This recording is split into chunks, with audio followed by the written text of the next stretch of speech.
expecting a few more commissioners to come in. Tom, is that a recording? Are we recording, or is... Yes, all work sessions are recorded, and they're available on request. I'm still figuring out with the secretaries how this can also be available through the regular system where most folks get a recording of a regular Planning and Zoning Commission meeting online. So we're getting around to that, but the recordings are available and for taking our minutes or what have you. So. Okay. So what I'd like to do first is we have some fairly regular attendees other than commissioners. So I'd like to take this opportunity for us to go around the room and introduce ourselves, and if we represent a group or an organization or have a special interest, if you could identify yourself in regards to that. The commissioners that are here currently are Stacy, Kay, Rich Wilson, Terry Parks, myself.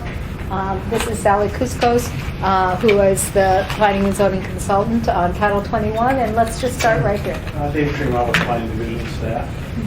Mary Gar.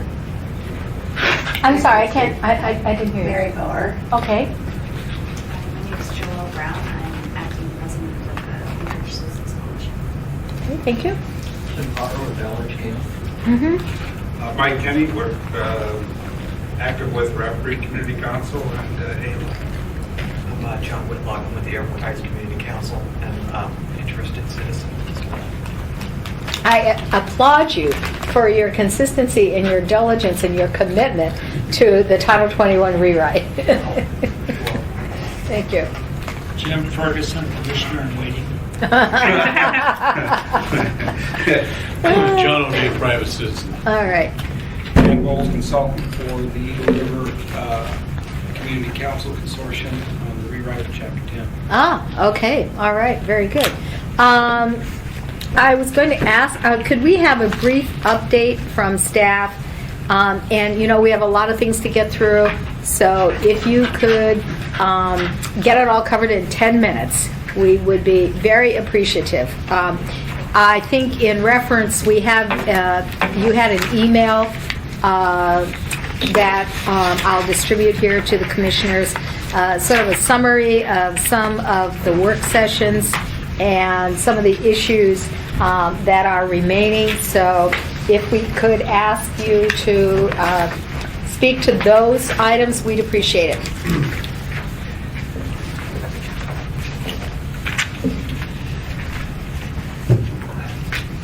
Through the next couple weeks or months, what you'll be receiving from us is information follow-up items in a series of what we call issue response papers. And a couple Fridays ago, the first installment of that issue response was distributed to the commissioners.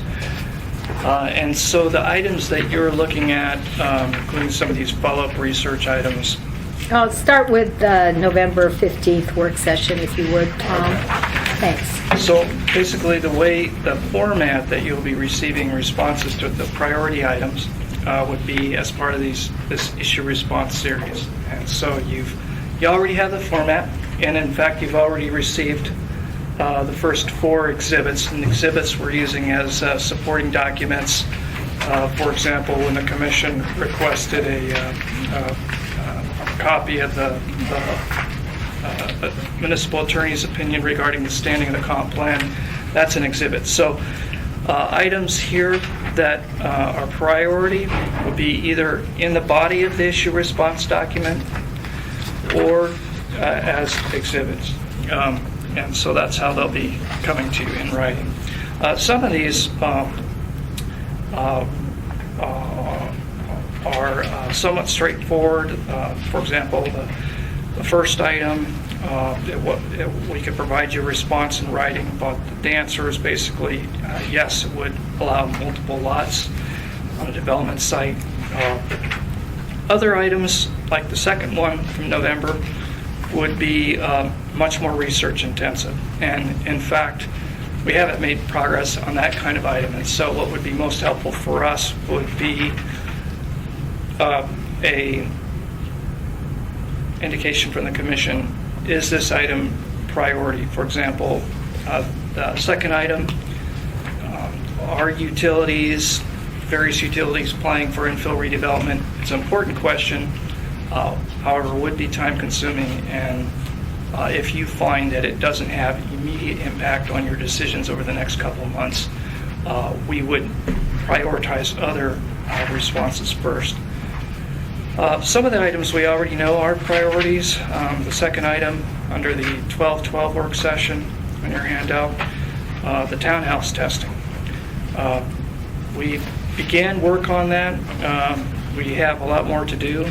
We intend to get that as quickly as possible, probably following close on the heels of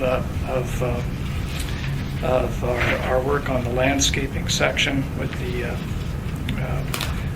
later in May. But basically what we are looking at is about 4 townhouse developments, and we're looking at how the Title 21 rewrite might impact. What 4 townhouse developments are those, if we can be real specific here quickly? We're looking at actually one that Evan Rowland's doing there Okay. on Lake Otis. I believe Okay. it's, I forget the name. Zion Court. Zion Court. We're looking at, I believe it's Chugach Meadows out near, I believe that's the name of it. Okay. And we are looking at 2 other candidates we haven't made any progress on. So, this is disappointing. We were supposed to have some of these tests done by mid to late March. Do you have anything that you can give us at this time? No, I do not. Okay. We are going through Chugach Meadows with the land use permit review. Land use permit review has gone through the rewrite. We've actually made a practice run, actually applying the standards, and so their review has been helpful, is the ground truthing it as well. So, Okay. 1220.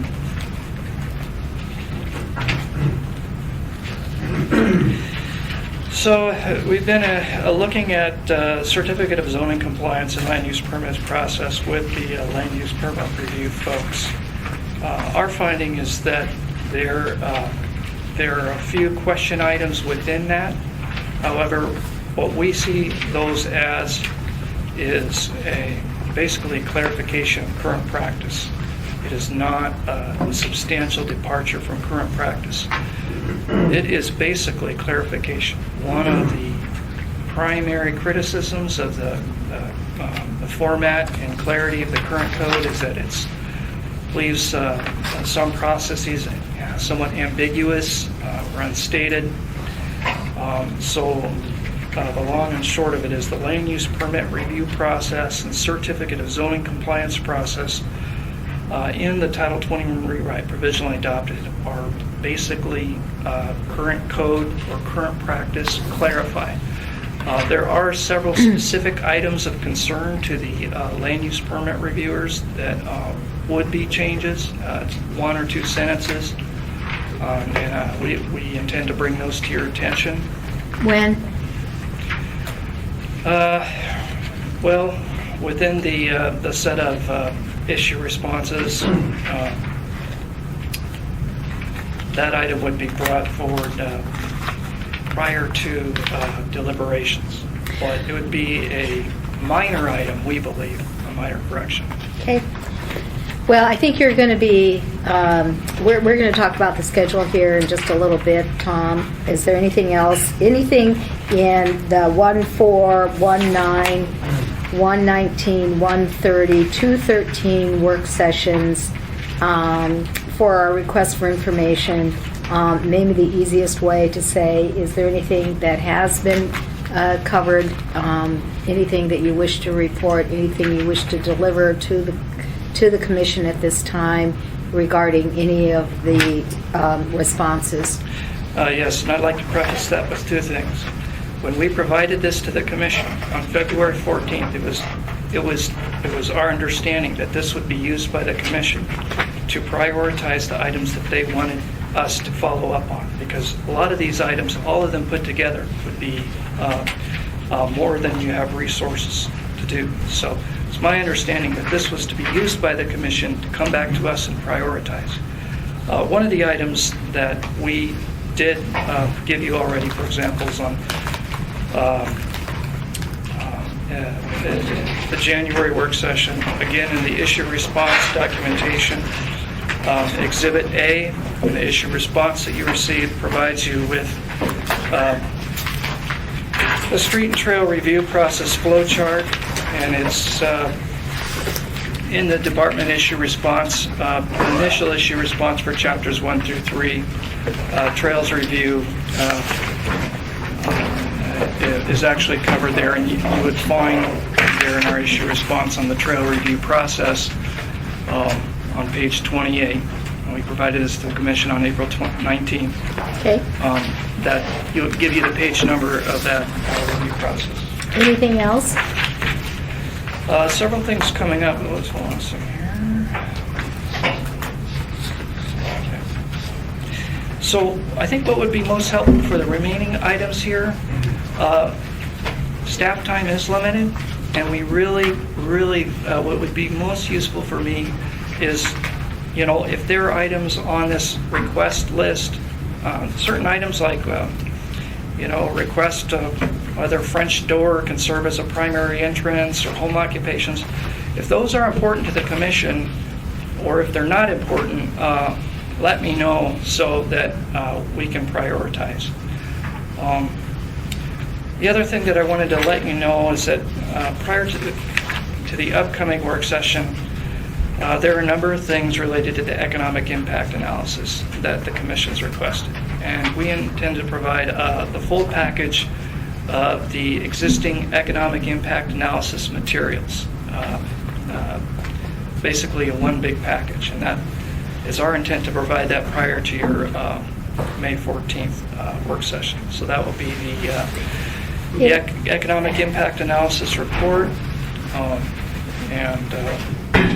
Why don't you just hold that thought for a minute until we get into the schedule, Tom, because that's not going to work for us as far as our schedule is concerned. We most definitely would like to have that information earlier so that we can evaluate its usefulness. So, anything else?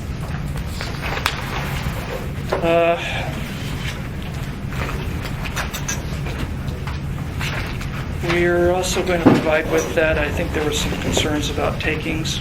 We're going to provide a Department of Law opinion regarding Title 21 takings issue. It's been an issue that's been raised before in the process.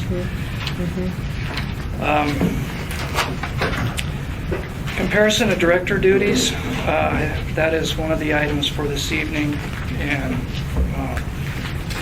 If you can just hold that Okay. until we get through the other portion of the things that we have to discuss. We have some arrivals, and I am going to ask each of the commissioners, which may be helpful to you as far as these work sessions is concerned, to sort of summarize, because we're about 2/3 of the way through the process, to sort of summarize what their current thoughts are and to give their priority items. And then obviously on the first part of our work section is we will be going back and using your material to discuss the role of the director and your flow chart and your comparison. We appreciate that. Okay. So let's go ahead and move on then. What I would like to do at this particular point in time is to go around and ask each of the commissioners to sort of review for us and identify what their remaining or their ongoing areas of concern are at this time. And I'm going to start with, since Bruce is having his dinner, I'm going to start with you, Stacy. Thank you. I think that for me personally, Dan Coffey's policy book that he handed out has been a great deal of help for me. And I haven't really found policies outside of his book that I feel are important. I'm sticking to the guidelines of Dan Coffey's policy book for policy decisions, for a guideline. Anything in particular that stands out to you that you want to reiterate from those policy decisions that you think are of the utmost importance to you?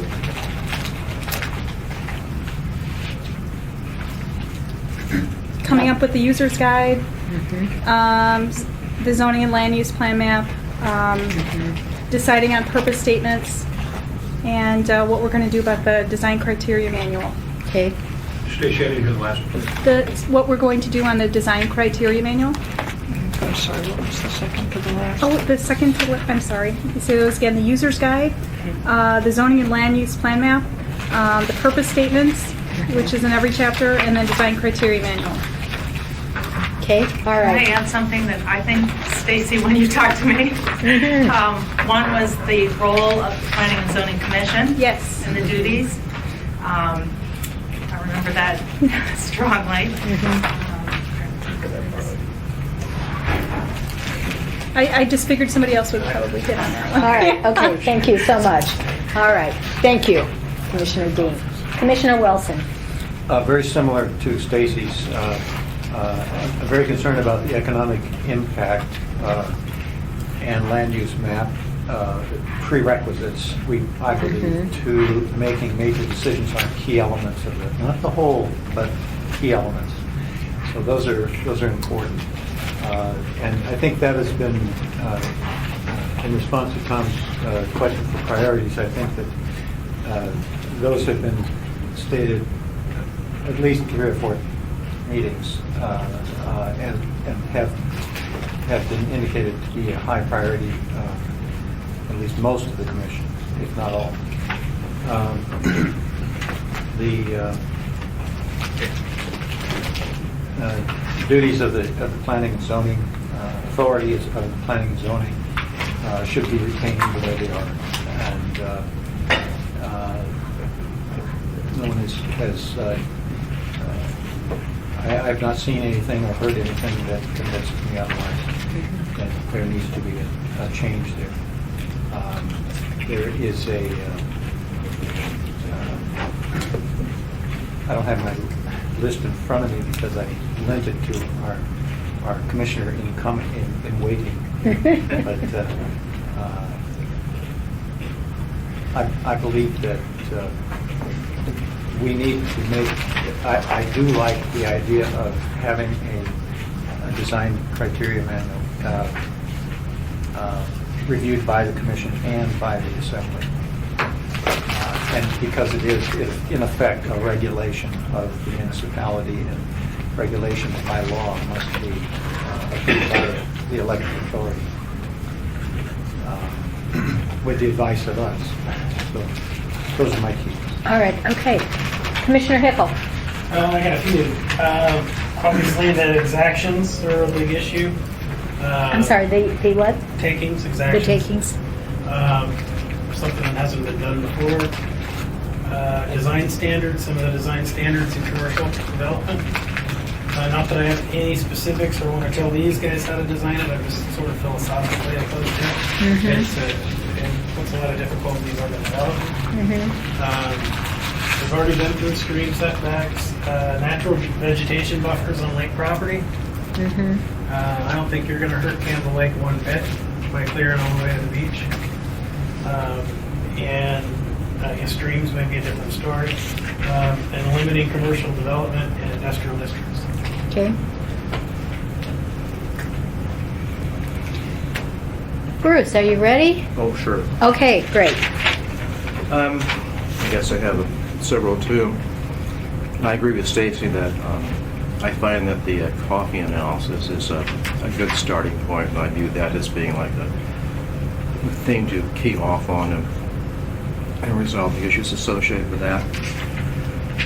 The absence of a land use plan map is a major concern because it relates to the districts that we would want to have or not have. Another major aspect for me is in terms of the rezoning criteria. We'll probably talk about this evening.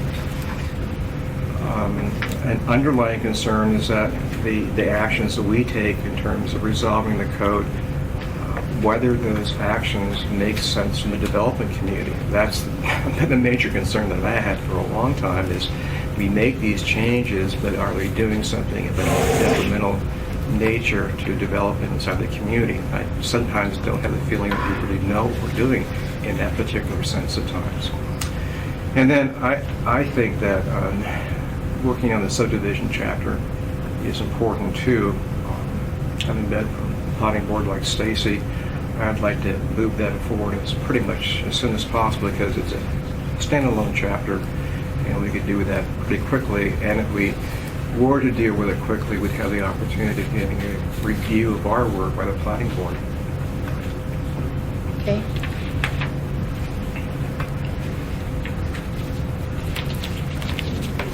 Commissioner Parks? You left me for last. I did, sure. I have a couple. One is that haven't been mentioned. There wasn't anything mentioned that I didn't agree with. I think they were all well put. I've got a couple others that I'm real concerned about the zoning districts and changing the zoning and not having an impact of how that's going to, not just a definition, but the impact financially to the city. We talk about financial impact, but it could have a huge impact on the revenue of the city, and I'm concerned about that to some degree. UDC is the other one, Urban Design Committee, on what their role is and what our role is in relation to that. There's been a huge shift, and I guess I don't quite understand that. I think we've kind of talked about that some. The director's role, the changes that have been made, and not including community councils and some of the decisions that are going to be made that are large, the larger pieces. I think that's a real key piece to the community. I think that's a way that the planning and zoning and the planners need to communicate with the public, and I think that's the way it was set in our city charter. I think that ought to be continued. I don't think that ought to be waived. That's a personal opinion. We've had that discussion here. Subdivisions is also something that's important to me. I think we have to look at it and see what kind of changes we're going to make. And then I think the planning, the plans, the master plan, the 2020 plan, and how that's utilized, and all the studies that are out there, how they all tie together, and sometimes they don't tie together very well because they're done in such a long time apart. And I think there's some conflict there, and I think that's something we need to address. That's got most of the others. Okay. I really don't have anything in addition to add to that, although I probably do have a relatively unpopular opinion that I do not believe that residential design standards should totally be eliminated from the Title 21 rewrite, that they're, that we've already had a lot of self-correction, but it does concern me that we need to have some minimum threshold for all of that. Sally, you took really good notes, and so could I just ask you to recap the highlights of the overriding issues that all of us have voiced for the benefit of the late arrivals? I think pretty much what's been laid out here. I think, I met independently with most of the commissioners, and right off the bat, the not having the land use map updated was a consistent concern about proceeding with all of the areas that had to be discussed without having that done, and that was not really the proper way to go about, especially as it affects the rezoning.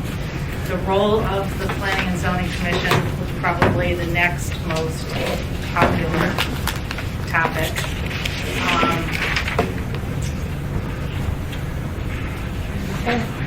What hasn't already been mentioned. I mean, as we've gone through the chapters at the work sessions I've been at, the people that have expressed concerns over particular provisions expressed some of those same concerns, to me along the way. Okay. All right. Thank you. Peter, thank you for joining us.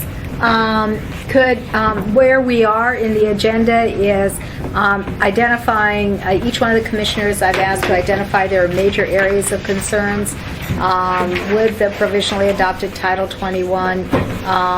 And so if you could take a minute to join us for that conversation, you can wrap your head around getting out of traffic. Getting out of traffic, I would appreciate it. I didn't prepare any notes here. It's quite all right. I'm sure you probably are selling already covered in the other group. I think we mentioned the role of UDC versus planning. You mentioned one of the things that we talked about is the number of the additional zonings that are created. I guess we can go into details. I'm not sure how much detail you want, but the pervasive thing for me is I'm still looking for that economic impact analysis. Because it really seems to me that we've heard significant testimony from reliable sources that they are very concerned about the economic impact on business, residential, commercial development. And times being what they are, I'm not sure that I want to move forward without having a better understanding of, are we doing something that's going to help development, hurt development, help with the cost of living in this community, or hurt it? And that's probably my prevailing concern right now. Okay. All right. Thank you very much. I appreciate that. We do have some additional new attendees, so if we could just take a moment, and if you could, if you haven't already introduced yourself, if you could take this opportunity to do so, I'd appreciate it. If you represent a group or an organization, if you would mind sharing that with us, we'd appreciate it. I'm Lynn Hallquist, and I'm here to listen in. I'm concerned about some of the things I'm hearing about Title 21 especially. Okay, thank you. I think a couple more people here. I'm Dagmar Phillips. I'm a concerned citizen as well, and I would like to learn what's going on. Okay, thank you. Steve Haycox, retired University of Alaska, interested in watching the work session and the work of the commission. All right, thank you so much for your attendance. Yes. Thank you. And I'm Robin Lauster. I'm just an interested citizen. all right, thank you. Did we have someone else? Did you identify? Yes. Yeah. All right. Okay. Very good. And over here. Bob Mintz. I work for Cargat Steam Properties. Okay. Evan Rowland, home builder. Debbie. Oceander, who went to Lusac Library. And traffic. Yes. All right. Very good. Thank you all so much. All right. So I would like to discuss our schedule because time is running out. As you know, the Assembly is planning on opening the public hearing for the Title 21 rewrite sometime in June, and it is our goal to wrap up and finish our work in June. And so I have sort of outlined a proposed schedule that I would like to share with the commissioners. We have 2 more remaining work sessions in May, May 14th and May 21st. They will take place in this room at 5:30 p.m. On May, then we have a break because we have Memorial Day weekend. But prior to Memorial Day weekend, I would like to receive any comments, and I think that date by the Thursday before the beginning of Memorial Day weekend, I would like to receive any written comments that the commissioners may have regarding any of the chapters, anything that we might have overlooked or haven't gotten to, because we have quite a bit of work that we're going to have to do if we're going to wrap this up in June. Okay. That's the 24th of May. By May 24th, at the close of business, 5:30 p.m. Okay. Then Sally and I are going to work. We've made a commitment to work over the Memorial Day weekend based upon your comments and the work sessions, to write some recommendations and amendments and opinions. And be prepared then around May 30th to receive a lot of, do I have my dates right, Terry? I May think 30th is the Wednesday. is a Wednesday, to begin to receive some of the written comments and opinions and that sort of thing. And then on June 4th, which is our regularly scheduled casework, we would like to have put on the agenda first the Title 21 deliberations and debate. And, Jerry, I don't know at this particular point in time how heavy a caseload that we're going to have on June 4th. Do you know at this particular point in time? I believe there are quite a few cases scheduled for that. Right. I think there are 5 or 6 cases scheduled. 5 or 6. Are there any that you would expect a lot of public testimony on, or do you know at this time? I didn't look at it, Connie. I don't know on Al. Unfortunately, Al's not here, but I would imagine those cases will. You did get finished fairly quickly last time. At least a couple hours. I would think. Okay. All right. So we would like to put the Title 21 deliberations first on our schedule for June 4th. Okay? And then plan on a meeting for June 11th at a regularly scheduled time at 6:30. No work sessions for deliberations and voting on any of the other remaining items. Okay. So that's our schedule, which is a very aggressive, but we need to honor our commitment. We said we'd be done in June. We need to be done in June. So anything that staff can provide us between now and then on issues that have been brought up would be much appreciated. Otherwise, we're going to jump off the cliff and make our decisions, as we need to, so that the Assembly will have our recommendations, our amendments, by the time they have the public hearing. That is the goal. Now, based upon all of that, I guess I need to take a little poll for the commissioners to see what their availability is on May 4th, the 21st, June 4th, and June 11th. So can we go around the room? Terry, let's start with you. I'm good on all the dates. You're good on all those dates. Ray, you're good on all those dates. Rich? Good. You're good. I'm good. Stacy, are you good? Mm-hmm. Okay. Peter, are you good? Yep. Okay. Bruce? I may have a problem on June the 4th, and I'm supposed to be kayaking, but I'm supposed to be getting back by about 6 o'clock in the evening, but you never quite know. Okay, paddle fast. Paddle fast. We have a helicopter on the commission. Yes, that's right. I forgot about that. Yeah. All right. Okay. And Commissioner in waiting, because we expect that you are going to be confirmed by the May 8th meeting. So if it's not out of order, I'll ask your availability for May 14th, 21st, 30th, and June 4th and 11th. June 11th, I have a conflict. Okay. I talked about that earlier. Yes, all right, okay. So it looks like who's not here? 1, 2, 3, 4, 5, 6, 7. Dana's the only one gone. Dana is the only one gone. And I know he's out that first week in June. Okay. I don't know when he gets back, but I know he told me he was going to be out that first week. I don't know when he gets back. Okay, well, we'll check with Dana to see what his schedule is. It would be nice if we could have a full board on June 4th. Yeah, when the majority of the work is going to take place.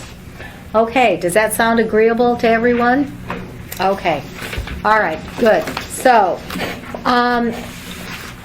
for discussion purposes only, you had asked for a letter to be written regarding the request for the design criteria manual and where its place is, and we have that draft letter. I'd like everyone to take a minute to take a look at it. I'm going to tell you what my position is, which you know, there's probably no one in this room that has more issues currently with the design criteria manual than I do personally at this time.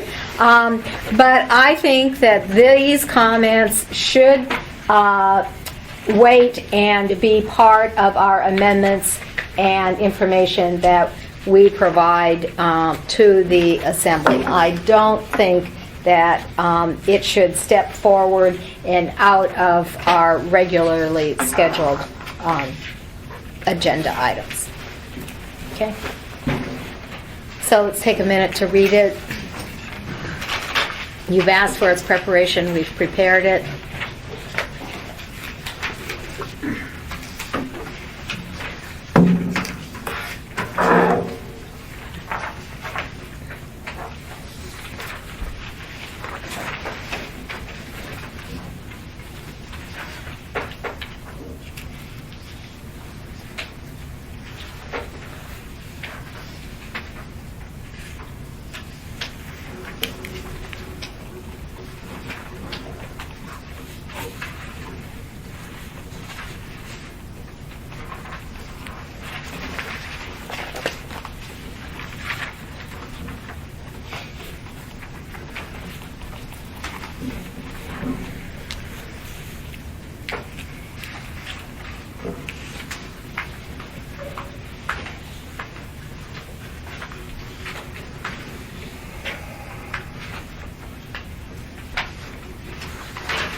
Other comments? Rich? I wholeheartedly agree. Okay. Ray? It's very understandable, and I can read what the attorney wrote, so that's good. Yeah. That's always a positive. I think the issue is does this become part of our amendments and that sort of thing, or is this something that we want to step out with at this time? You know, are you asking me? Yes, I'm asking all the commissioners for their opinion. I think it should be a part of what we do. I don't see that it's a problem whether we do it now or later, as long as it gets done. And I don't care when. Okay. Carrie? I do too. I agree that it needs to be addressed, and I think Okay. Title 21 is a good time to address that. Okay. All right. Bruce? Yeah, I guess I do have a concern. It has to do with the second paragraph, and specifically the argument that the design criteria manual is a form of regulation. And I've encountered this in my own work, and this definition that you see here is a very similar definition that I've encountered. I do not know the design criteria manual in sufficient depth to know if this is correct what I'm saying, okay? But what I'd be concerned about is if you are identifying this as a resolution, and what you're really doing is dealing with the routine activities of a department or entity, and does this reduce or minimize the flexibility that departments have? Because typically, if this is a procedural manual, a procedure manual is different than a regulation. A procedure manual tells somebody what to do. And if you're saying it's a procedure manual, and I don't know enough about this thing, probably I'm dangerous as a matter of fact, but if it's a procedure manual, it should not be a regulation. If it's specifying things to be done, specifically requirements that affect the public, then it should be a regulation. And Sally, can you help me here? Because I really haven't looked at it in any depth. Well, based on the public testimony, and I'm thinking maybe Tim Potter could address this, because based on the public testimony that we heard, it sounded like it was not a procedural manual. We had specifics, and it was being changed mid-course and then applied to a project, resulting in problems. Could we ask Mr. Potter that question? It's basically design standards. So it's telling you how much gravel, what type of gravel, how much insulation, exactly where that occurs, on what kind of soils, with the pavement. I got the answer. sidewalk. It's a regulation. Okay. Okay. In terms of answering the more general question of should we address it, the answer would be yes. I think if this is the time to at least bring it up. I think that what you need to have when you address it here is the opportunity for the public to make input and for it to be in place for a period of time. 2 years is a good period of time. And then to go through some sort of review process that involves this body as well as the planning board, by the way, before action is taken by the assembly. So those would be my thoughts. Okay. Thank you very much. I appreciate that. And thank you, Mr. Potter. Well, I think, Mr. I said like it. Yeah. It's fine. We can Okay. proceed. Stacy, I know this is one of your primary areas of concern. Yeah, I think it's great. Go ahead. Okay, all right. But as part of our amendments and recommendations? Yes. All right, okay. Very good. We do have some, then the memo that has gone out to all of you, dated today, issues for discussion at the April 30th, 2012 work session. Before we do that, I know Tom has the matrix or of the role of the director, sort of itemized. So, let's spend a little bit of time on that because that has been a recurring issue. Okay. You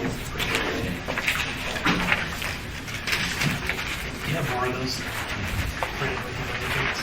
What is it that you need? I didn't print the email. Okay. Okay. All right. Thank you, Terry. Appreciate it. We're good. Did you want to address this issue now? Huh? It's item 4. Oh, those are for Debbie. List of issues. Oh, Debbie Ocean. Go to item 4. Okay, so Okay, item 4. We're putting you up front. So the commission has requested a matrix comparing the review authority that the department community development director has under the Title 21 provisionally adopted rewrite as compared to current code. So what you have here is a left-right comparison by type of review or standard. I believe, I'm not sure, I had some copies out, but there are 3 extras here if we pass them. So, and we will have that up on the web for the public as soon as possible. We are still checking on one of the items and verifying what the current review authority is under current code, and once we do that, we will finalize that and get that online as one of the issue response exhibits. The long and short of it is that, for the most part, the review authority remains the same, whether current code or the current practice. The main difference is that the director has additional authority in a lot of cases to make administrative waivers, administratively waive or reduce or modify a standard, far more so than under current code. For example, the parking requirements, mentioned this a couple times, where under current code there's only some limited scenarios under which the director and the traffic engineer can waive or reduce a parking requirement. And so what the rewrite does is it basically opens that up and allows parking reductions without having to go to the variance board process. So that was the biggest substantive change, is that you're seeing a lot in the provisionally adopted code, which is the director having authority to administratively waive or modify. Now, one of the recent meetings, Sally brought up the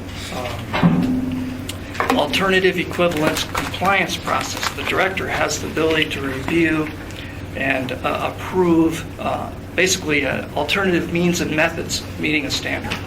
So that kind of falls under this category where today there's not an alternative means and methods process administratively. It's new. And most of these changes are intended to make the provisionally adopted rewrite more administratively flexible. Is that, if I may interrupt you a minute here, is that under the general category of trying to make things move a little quicker and be more efficient, where there's not a real question of policy? Yes. I think so. Now, the alternative equivalent compliance process is kind of an administrative way of allowing a completely different way of skinning the cat, so to speak. You could get substantial modification or deviation from the standards in the code. So you could have substantive effects more than procedural, just procedural. Speeding things up procedurally, you could have substantive changes from the standard. What happens when somebody doesn't like the determination by the director? Are there appeal provisions? Yeah. So the land use permit process, it's in Chapter 3. It's one of the mainline permit processes. Most of the by right developments that aren't going through, major site plan review or site plan review or conditional uses, it's just automatically falling under that land use permit process. You'll find under the land use permit process appeals. Appeals go to ZEBA. If I could add, Bruce, in one of the work sessions, I don't think you were, I think it was the one you missed, we talked about adding a catch-all provision because there are some places where the directors, you can't appeal the director's authority. So we discussed the possibility of adding just kind of if it's not otherwise provided, there will always be an appeal process and it'll be to the appropriate board or commission so that somebody wouldn't feel like they didn't have due process. And we don't want to go into Superior Court. No, that's exactly correct.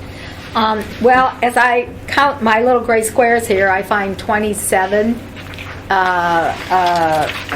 items that can now be done administratively that are ambiguous currently, or is that how I'm reading this correctly? Is that the gray squares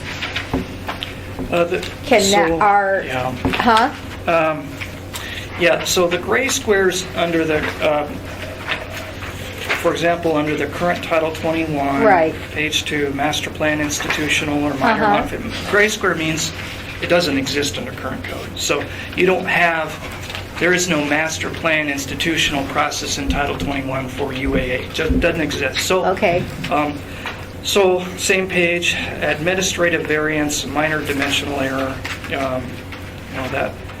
that exists under current code, but not under the rewrite. It's replaced by another process. So where you're seeing the gray squares, those are either standards or types of review that don't exist today. So, for example,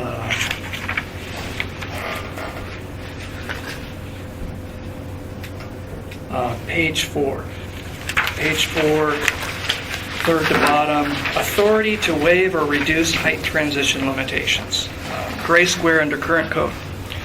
Current code doesn't have height transitions, so you don't have height bulk transitions between the B3 district and neighboring R1. It does exist under the rewrite.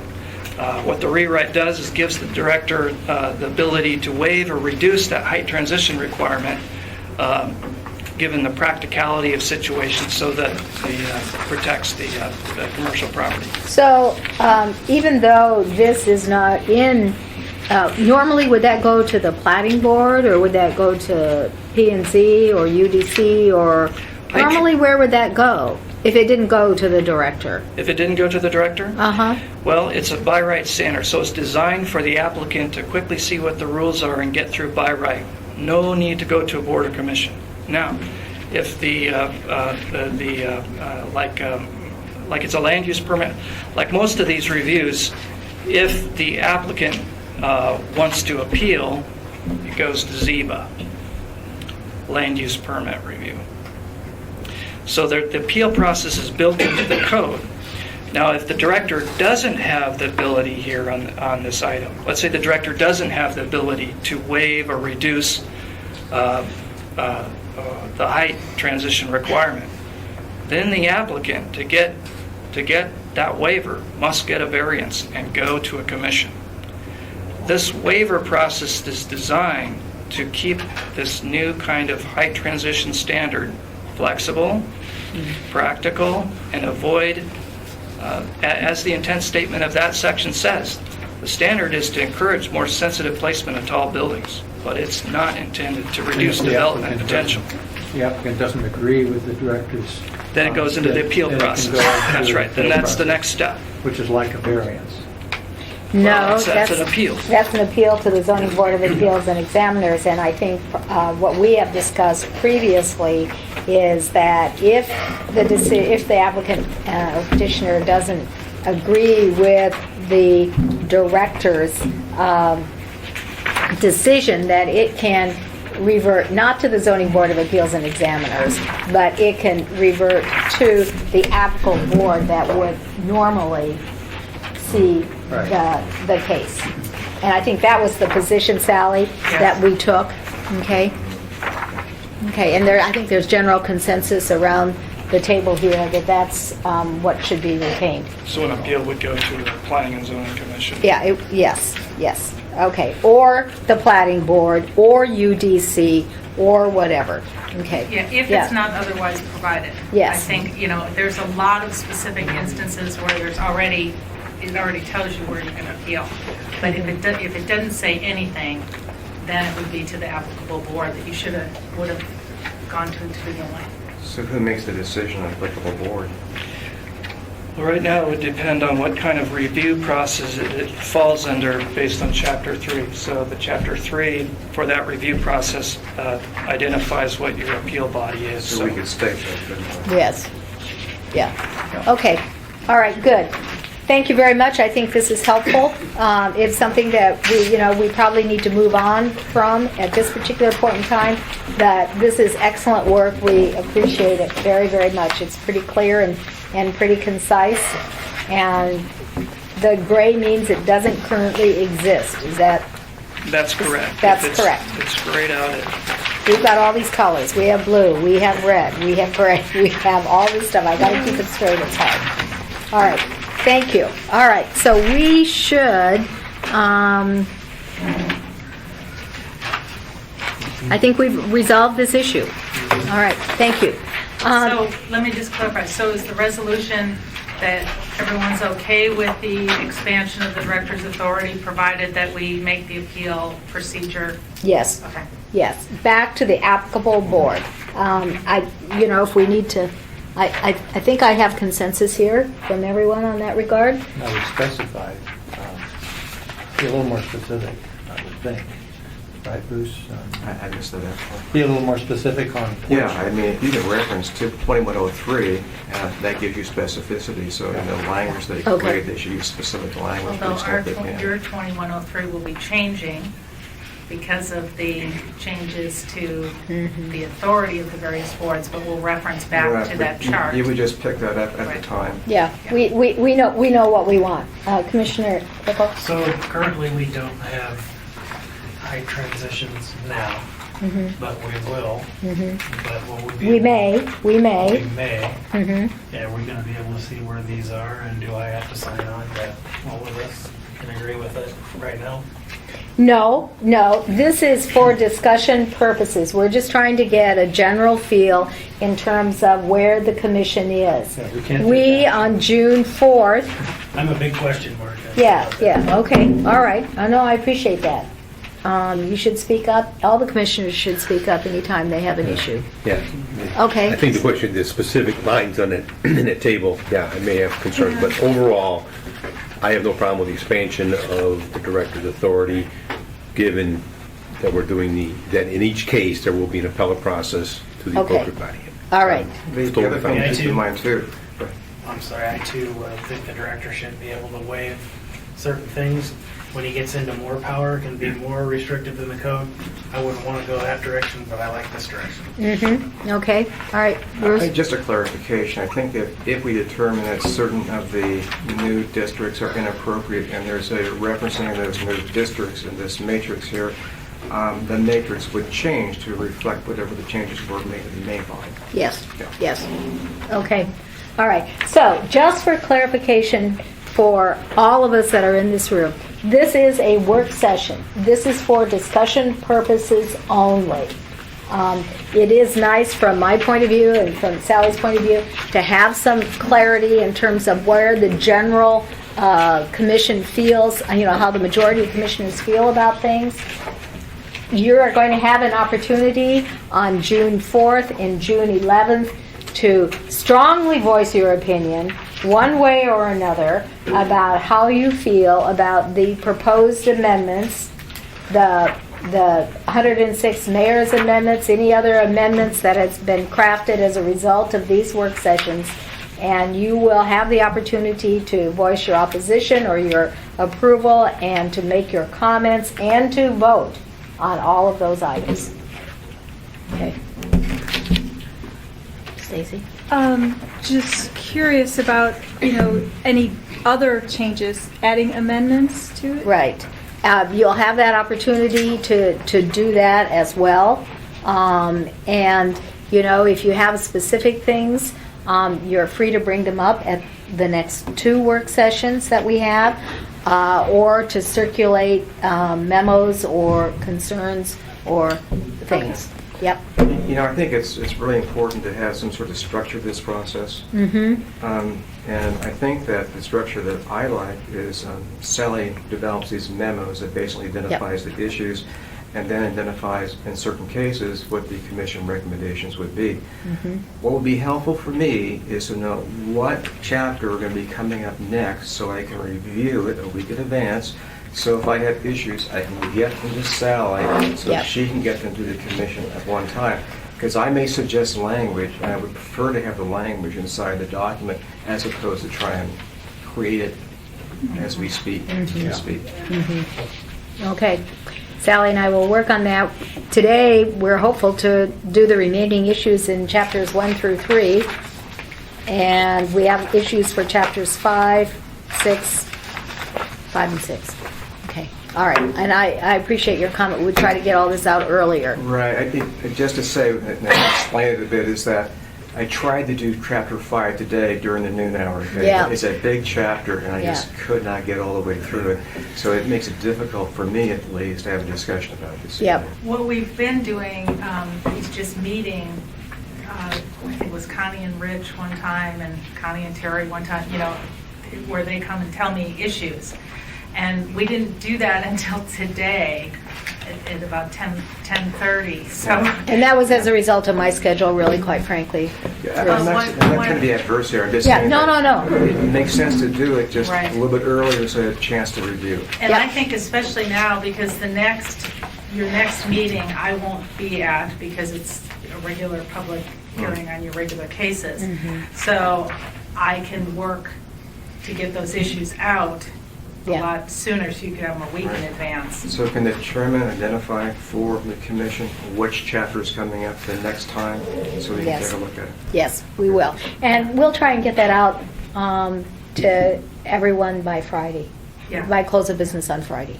Okay? All right. So we'll have the schedule with the chapters for discussion on May 14th and the 21st, and the major issues that have come up from the general discussion regarding those chapters.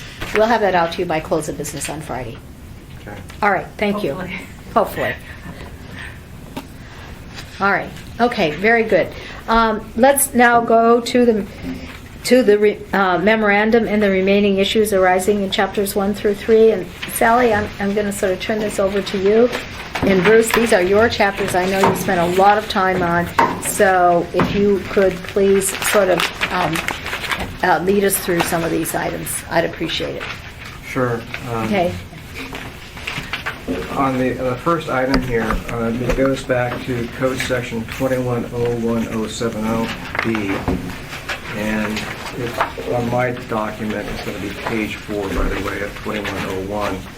And I'll just read it. It says, if any court of competent jurisdiction invalidates the application of any provision of this title, then such judgment shall not affect the application of that provision to any other building structure or use not specifically included in that judgment.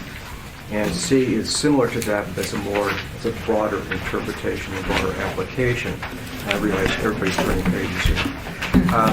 My understanding, and I wasn't here for the discussion, is that the commission determined to not include item B in the revised code. That's what I've heard. I'm not aware of that. Okay, when I review this, the issue that was being raised by Mr. Coffey, and it was being raised by me too when I was reading it, is I didn't know what this thing meant, okay? I read it a couple of times, I think I knew what it meant, but I wasn't clear about it. And the issue raised by Mr. Coffey is that it appears that this item, or subsection B, when the court invalidates an action, it necessarily invalidates all other actions entirely. I don't think that's correct. What B says is that if the court invalidates a specific action, in other words, a specific aspect of a project, then the action of the court is specific to that particular action. It has no other application to that. If the court, however, determines that a whole class of actions is invalid, then of course it would be invalid, and that's C here. And so it was unclear both to Mr. Coffey as well as myself as to what this meant, and my recommendation is to request staff to go back and to get some determination from the attorneys as to what this actually meant. I would concur with you. It is very confusing. I don't know that these regulations can supersede Superior Court action. It's a question for me, and the point made by staff is that the attorneys have reviewed this. It seems clear to them. I will tell you that I reviewed this. It is not clear to me, and I would like to know what this thing actually means. Even having an example in here would be helpful, but this is a very powerful Yes, it code is. section, so we need to get some clarity on it. Jerry? Well, legal review this. What if you have a specific area of concern, other than you have a concern with this section? Actually, I don't have a concern with the section. If I understand it correctly, my concern is not with this section, it's with the way it's written, it's the clarity of it. I'm not sure I understand what it's really trying to get at. Okay, Sally, you could probably speak to it, but it's similar language to most other jurisdictions when you have a Superior Court action or other court action, that if it's one particular issue, it doesn't strike down any other provisions of the code. It just deals with that particular aspect of the court case. And that's my interpretation of it. Okay. Yeah. And this is not clear in that? If both of us are coming up with some degree of ambiguity here. Both being you and Sally, or? No, Coffey. Oh. Well, and myself too, as I interpreted it, and that it only applied, whatever action was only applied to that particular case, and that if someone else had that same issue, they would have to go to court again. Is that how I was interpreting That's how it? I understand it too. Yeah. What I think, if you look at the differences between A, B, and C, to me, A is saying if the provision itself is invalidated, the provision can't be applied. That's Anywhere. A. Anywhere. At any time. Okay. B is saying if the application of that provision to a particular set of circumstances, which is different than the court saying this provision is unconstitutional or this provision exceeded the authority or whatever. That's A. Under B, the court is saying the application of this provision to this particular set of circumstances will not be allowed. We won't allow that. Okay. And B is saying if that happens, that doesn't mean that application can't occur to another building or another structure. So you're going from invalidating the provision to the applicability of the provision to a particular building or development. And then C is conditions. So to me, there are three different things. Well, They I sure make didn't understand sense that. to me, Yeah. but Okay. I'm not of any. We I'm not a discussed this decision when maker. Mr. Coffey was in the room and Dennis went over the interpretation of that, and it was pretty much similar to what you just outlined, that really three different scenarios they were trying to cover, each additional scenario. So I'd be more than happy to ask legal look at it again if you still have concern about it. Well, I think I understand it better now, Yeah, I but do. I didn't understand it before. Yeah. So I'm not disagreeing with it. I think I understand what it means. It's just that I'm not entirely sure it's written the way that it's clear. I wonder if we put in each of those, if we added at the beginning, like A, invalidating a provision, B, Yes, right. invalidating It would an help a lot, application. actually. Same thought. Invalidating a condition. That would Yeah, make it okay. clear, and you don't Okay. have to guess at it. It makes perfectly logical sense now, but I couldn't figure that out as a layperson. And I didn't get it either, but I can see what they're getting to in terms of one's a provision, the other's a condition, Yep. and there's something else. And if you just title it that way, you can understand how it flows. Okay, very good. Thank you. I get to cross this off my list. Okay. Item number 2. Item number 2, again, I'm not sure if the commission dealt with this or not, but in item number 2, it talks about the elements of the comprehensive plan. And my understanding is that the commission, well, I'm not sure exactly what the commission did. I'll just tell you what my recommendation was. My recommendation was to refer this list to staff and to direct staff over the next year to review this list and to identify for us those plans and studies that are no longer pertinent or out of date, and to make that recommendation as a, I guess you might call it a procedural recommendation. In other words, it doesn't end up in the code, but you're directing staff to do something. Staff's point, and I agree with them, is that you just can't willy-nilly remove these studies and plans now because they are adopted by a separate resolution ordinance. And to essentially unadopt them, you would have to go through each of these studies and plans and rescind those particular ordinances. It would take a very, very long period of time. It makes more sense to me, rather than trying to figure this out ourselves, is to have direct staff take a look at this stuff, identify the things that no longer make sense, bring it back to us in a year, and then we'll take action to rescind those actions, those studies and plans out.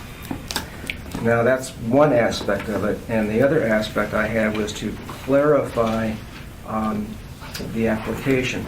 And what this would be, and this piece of paper right here has it, is that at the end of B1, that is the end of that paragraph, add the following. If there is an apparent conflict between the comprehensive plan, and I'm listing each of the plans, by the way, because they're all separate, and a plan element, the former governs unless the plan element at the time of its adoption amends the pertinent section of the comprehensive plan. That way there's clarity. The comprehensive plan, the 2020 plan, if it's applicable, that's what you follow, unless when they adopt the element, they're amending a section of the comprehensive plan. So then your interpretation is the one that I'm most familiar with, for example, is the Hillside District Plan. So then an element in the Hillside District Plan, if it is in conflict with the comprehensive plan, becomes the overarching. Well, Okay. they have to take an action. So when they're adopting something that modifies the comprehensive plan, Correct. an example here would be the Hillside District Plan. Correct. It's adopting a very specific land use plan map, to use Right. that as an example. And the intent of that plan map is to basically supersede the comprehensive plan. And that's fine. I'm just saying that when they take action in the adoption, that it's clear that they're amending a section of the comprehensive plan and replacing it as is applicable, in this case, to the district. Well, that sort of clarifies the priority Yeah, in terms, I mean- yeah, it does clarify the priority. That's probably as clear as I've ever understood it. Jerry, do you agree with that? Oh, I do. That's the way we interpret Okay. it. That's the way we apply it. So that's not any different than, how the new elements are developed. They're developed to augment and supplement the comprehensive plan. So But there's a difference. The difference here is that when you take action at the ordinance level in front of the assembly, you're specifically going to call out the comprehensive plan is amended by actions A, B, and C to amend it so there's no inconsistency. Because I've got to tell you, the land use plan map has been that way for 25, 30 years, I forget the length of time, and we have all these other approvals, and you do not know if the land use plan map has been changed, and because nobody tracks it. They track the zoning changes, but not the land use plan map changes. So I'm saying that you really need to do a comprehensive plan, because that's the basic decision document we have in this community. How does the commission feel about this? Let me see if I can restate that. Yeah. So I can understand it. When you adopt another district plan that changes the map, Or any plan, it could be Or a water any quality plan management plan, or a changes the map, transportation plan. or then if in the ordinance adopting that plan, that it says this amends the comprehensive plan map. Yeah. It's explicit. Now, how do the general public members track that? Is that going to be, do we have a living map that's a living document? No, you don't. Can we do that electronically these days in this modern day and age? Wouldn't that be cool? All kinds of things are possible with the GIS system, but Bruce knows how complicated these plans are to develop, the language that goes into those plans. And those plans, the elements are, sub-area plans for particular areas of the community that have all their current needs, whether it's Eagle River or the East Anchorage plan. And we don't go to the degree to say this replaces the language in the comprehensive plan. That's why you have the hierarchy as you do, that they are elements of the comprehensive plan.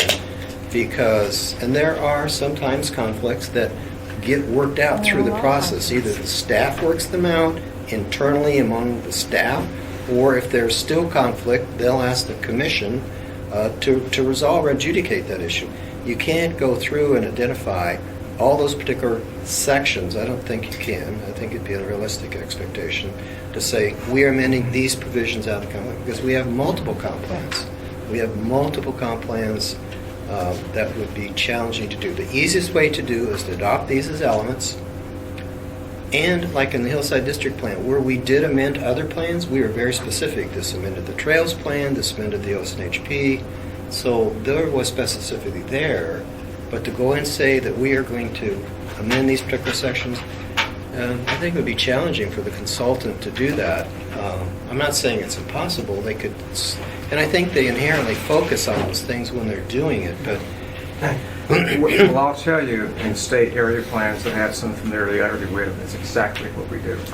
We go in there and we identify what's being changed precisely, so you don't have this issue in the future where some staff person forgets what was done, and you actually have an action that is, in this case, adopted by the commissioner that amends the plan so the plan is current. And I guess that's what I'm arguing, is that, and this is worded in a particular way. It says, if there's an apparent conflict, that if there's no conflict, I'm not concerned. It's where there's an apparent conflict. The best example of an apparent conflict, I think, would be in the land use plan map. And in that instance, I really do think that you need to revise the land use plan map to be reflective of the Hillside plan. So everybody knows that that comprehensive plan map is no longer the way it was when it was adopted in 1982. It's actually something that we adopted at the commission level 2 years ago in the district plan. So what you get by virtue of this is more of a living plan map that reflects what's been happening over the years. And I would take it a step further and say we would ask the department to move in the direction as quickly as feasible. And this may be a big project, GIS project.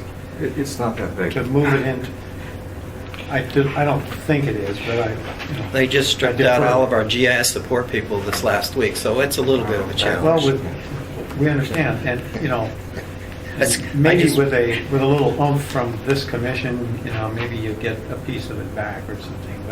But what we I think would like to see is a tracking of the GIS map, so that you can punch a button and see it at any point in time for every adopted plan that amends the 2020.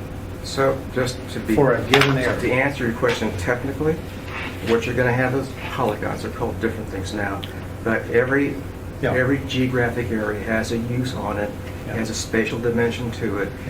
All we're really involved in most cases is either amending the boundaries, or more likely what you're doing is simply changing it from this use to the other use. In the one case, it's a very simple plan map change, and the other is a very simple table change. So we do it all the time.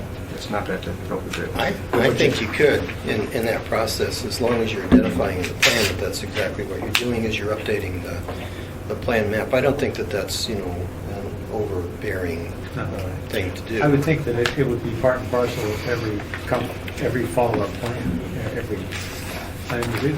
Well, it's important in the sense that if you were to go to the comprehensive plan map right now and look at the land use policy for the hillside, it'd be reflective of what happened in 1982. It would not be reflective of any of the recent changes. And that's not good. The public needs to know it confuses, and therefore the public process is basically muddied up. It doesn't have the clarity it should have, because if you look at a plan map that's 25 years old, you get a different understanding of what the community wants, and actually what it wants currently. And it wants something entirely differently. And also, by the way, it also deals with a lot of these political issues that are going to come up because you have a more living document. Anyway, that's the reason I included it. I have a question, Bruce. On the first part of your, did you say a year to develop the update to analyze all those current elements? Because a lot of those elements are not within the department. There are other departments, and to determine the appropriateness of them, I have to admit the library plan probably is not up to date since it's probably 25 years old. But, water quality management, there's a lot of them that are pretty evident actually. So, what do we tell those departments when, you guys need to update your plans to become more current, to make them relevant? I mean, for us to just go say, we can evaluate them, and we do that on a daily basis, that they're not pertinent. That's when we, in making decisions and recommendations to the commission, that they are adopted elements, but if they're not pertinent information, that doesn't come forward.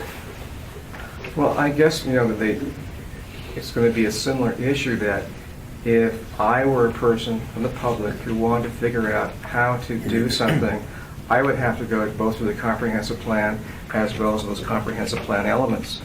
And just use one, for example, the water quality management plan I worked on about 35 years ago or 30 years ago. It has changed. I mean, the whole management philosophy that we use now is different than it was, 30 years ago. But you have to follow it because that's the adopted element of the comprehensive plan.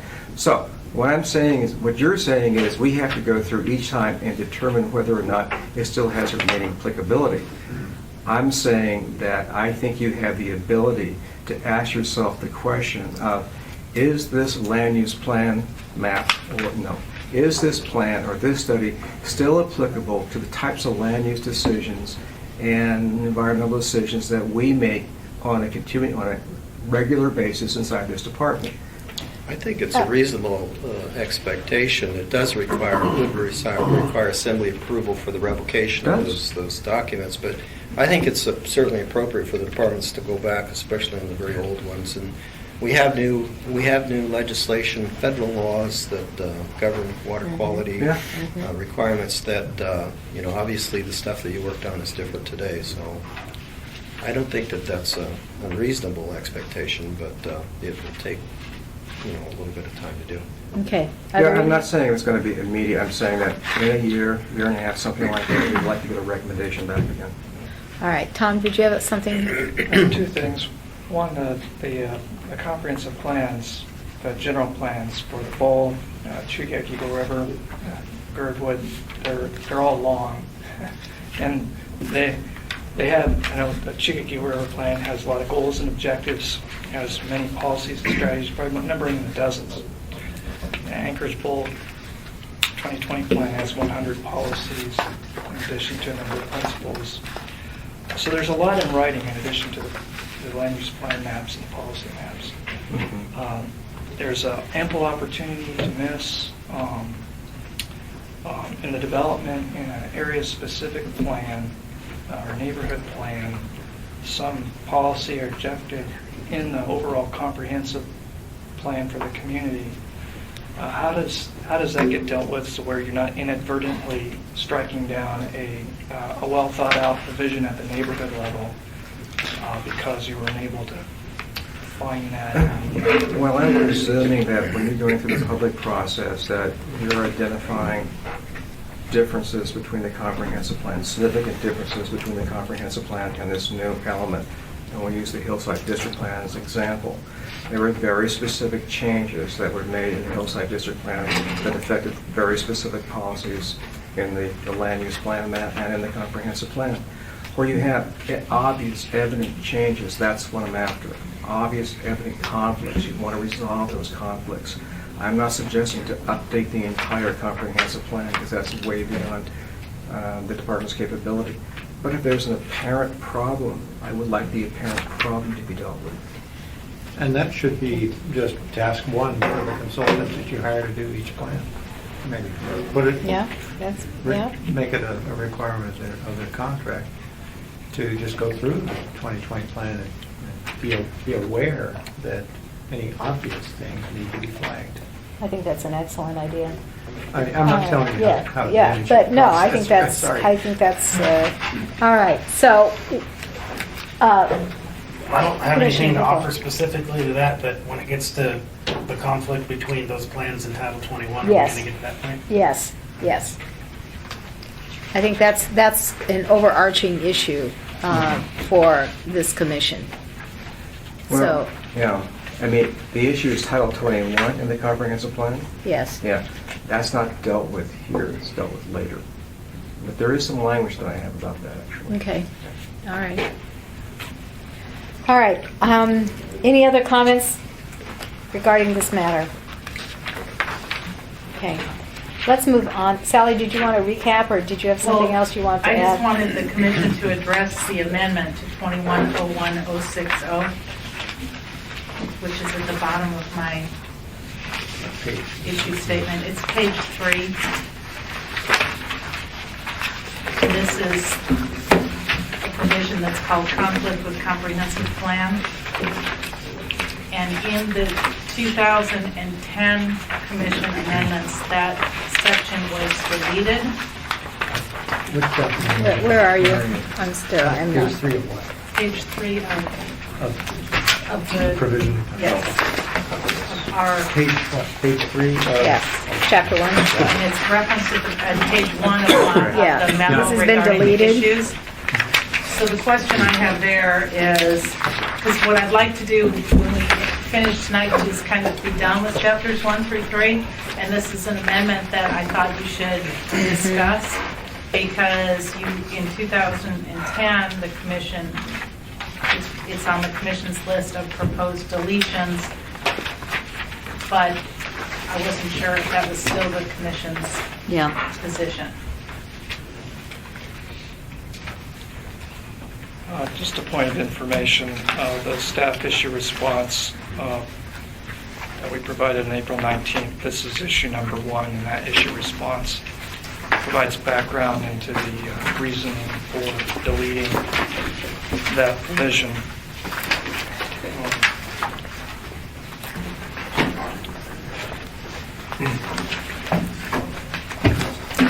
It was deleted upon the advice of the legal department, and we believe that another section, I think one that we're getting to, Right, yeah. is actually provides some more specific and helpful guidance as to how Title 21 and a comprehensive plan elements interact. From my point of view, you do have to come to grips with who's on first. Mhm. Title 21 or comprehensive plan, Mhm. and exactly when that applies. Mhm. And I think this comes close to it, but I would prefer to wait until we had another discussion about this, where we have alternative language, actually. Do we want to move into that now? Because this is a big issue. Are you ready to move into that? Bruce? You're going to have to help me here. I did not bring along a piece of paper that actually had the wording on Is that. that in your materials? Because I didn't print that off. Yeah, it's in my materials, but I don't have a piece of paper with me right now, unfortunately. Okay, so if you could go print that off, I mean, I think this is a major issue. It needs to be dealt with sooner rather than later, since our time is limited. While this is occurring, let's move on to item number 3, investment-backed expectations. Sally, do you have a comment here? Do you want to address this issue? Well, what my note says is that this appeared to be a concern at one point, and because the consensus of the commission was to delay the effective date of the code until 2 years after assembly adoption, I'm guessing, I'm wanting confirmation from you guys that this is no longer an issue. Because the concern was, with this provision, was that there's people's investment would be at risk. The code all of a sudden would be implemented, they'd be in the middle of a project, and the language that had been proposed was based on how much, if you put enough money into a project, you were entitled to go forward with it, was the concept. And so I left it in there because it was an issue that the staff had addressed, the copy materials had addressed, but I think in large part it's taken care of by your effective date provisions. But I'm not the decision maker, so I just raise the issue. No, it doesn't. You know, there are large master planned communities, whether commercial or residential, that in today's economy are very slow to develop over a long period of time.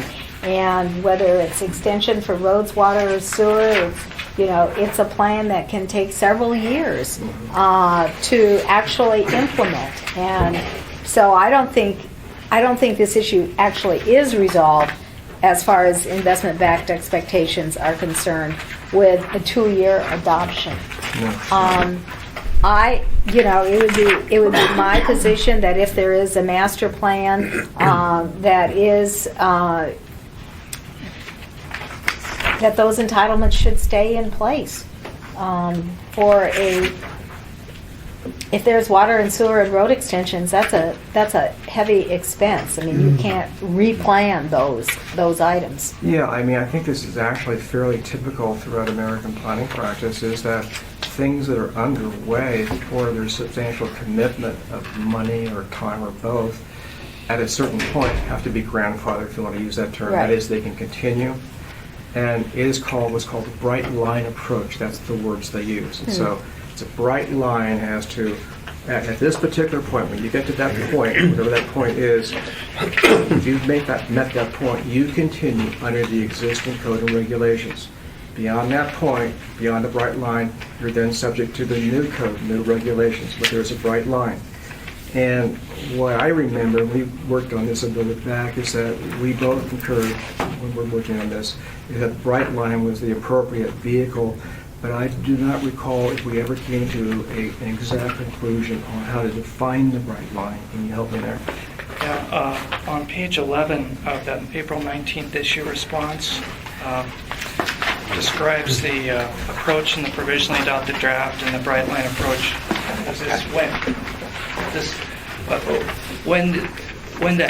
When the application is submitted, that's the bright line. So when you submit an application for development. So submit an application for development. Well, what about if it's phased and then there's a series of applications? And that is under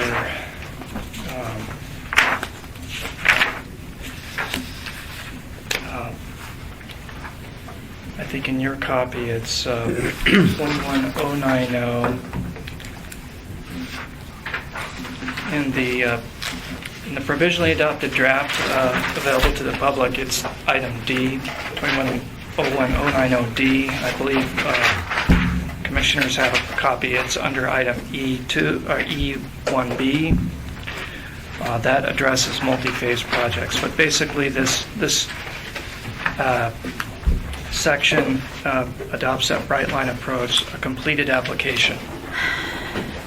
A completed application. So if it's phased, so a future phase would then be under new rules if it hadn't been applied, if you hadn't had an application. I mean, the way phasing works is you don't apply for an application prior to your wanting to construct it. So I can give you one example where you have a subdivision approval and you have a subdivision agreement or approval, you have a preliminary plat, and no construction activity takes place. I think another trigger is activity. But I'm very concerned about this when it's a multi-phase project, when you are actually extending roads, water, and sewer to future phases. And that's irrevocable, I mean, by all standards. Well, the way this is written, phasing projects are approvable for 5 years. So, you already have a 5-year approval. And what this is saying is that once that expires, you would be subject to the new standards. I have a problem with that because, if you go back and look historically of what's happened over the last 5 years, and, let's hope that we never have to go through what we've gone through, in the late 1980s and then most recently or whatever. There are developments that, have extensions that are not developed within a 5-year period of time where phases actually stop. So I don't feel that that's appropriate. We have to have an endpoint at some point, don't we? No, you can grandfather. Can't you ask for an extension from the appropriate body? You can. But the way it's written here, you'd have to meet the standards. You'd have to meet the new standards. Yeah. Well, if you develop the front half first and the rest of your sewer's in the back, your sewer's no good. Or Yeah. whatever. But the other thing is, it was mentioned about having the master plan being an application. If the master plan is an application, it can be defined as so, then you should be good. Well, I'm not so sure that that's what that says. But it can Because say that. it can say that, but if you have various tracks in the master plan, then you would be subject to the new.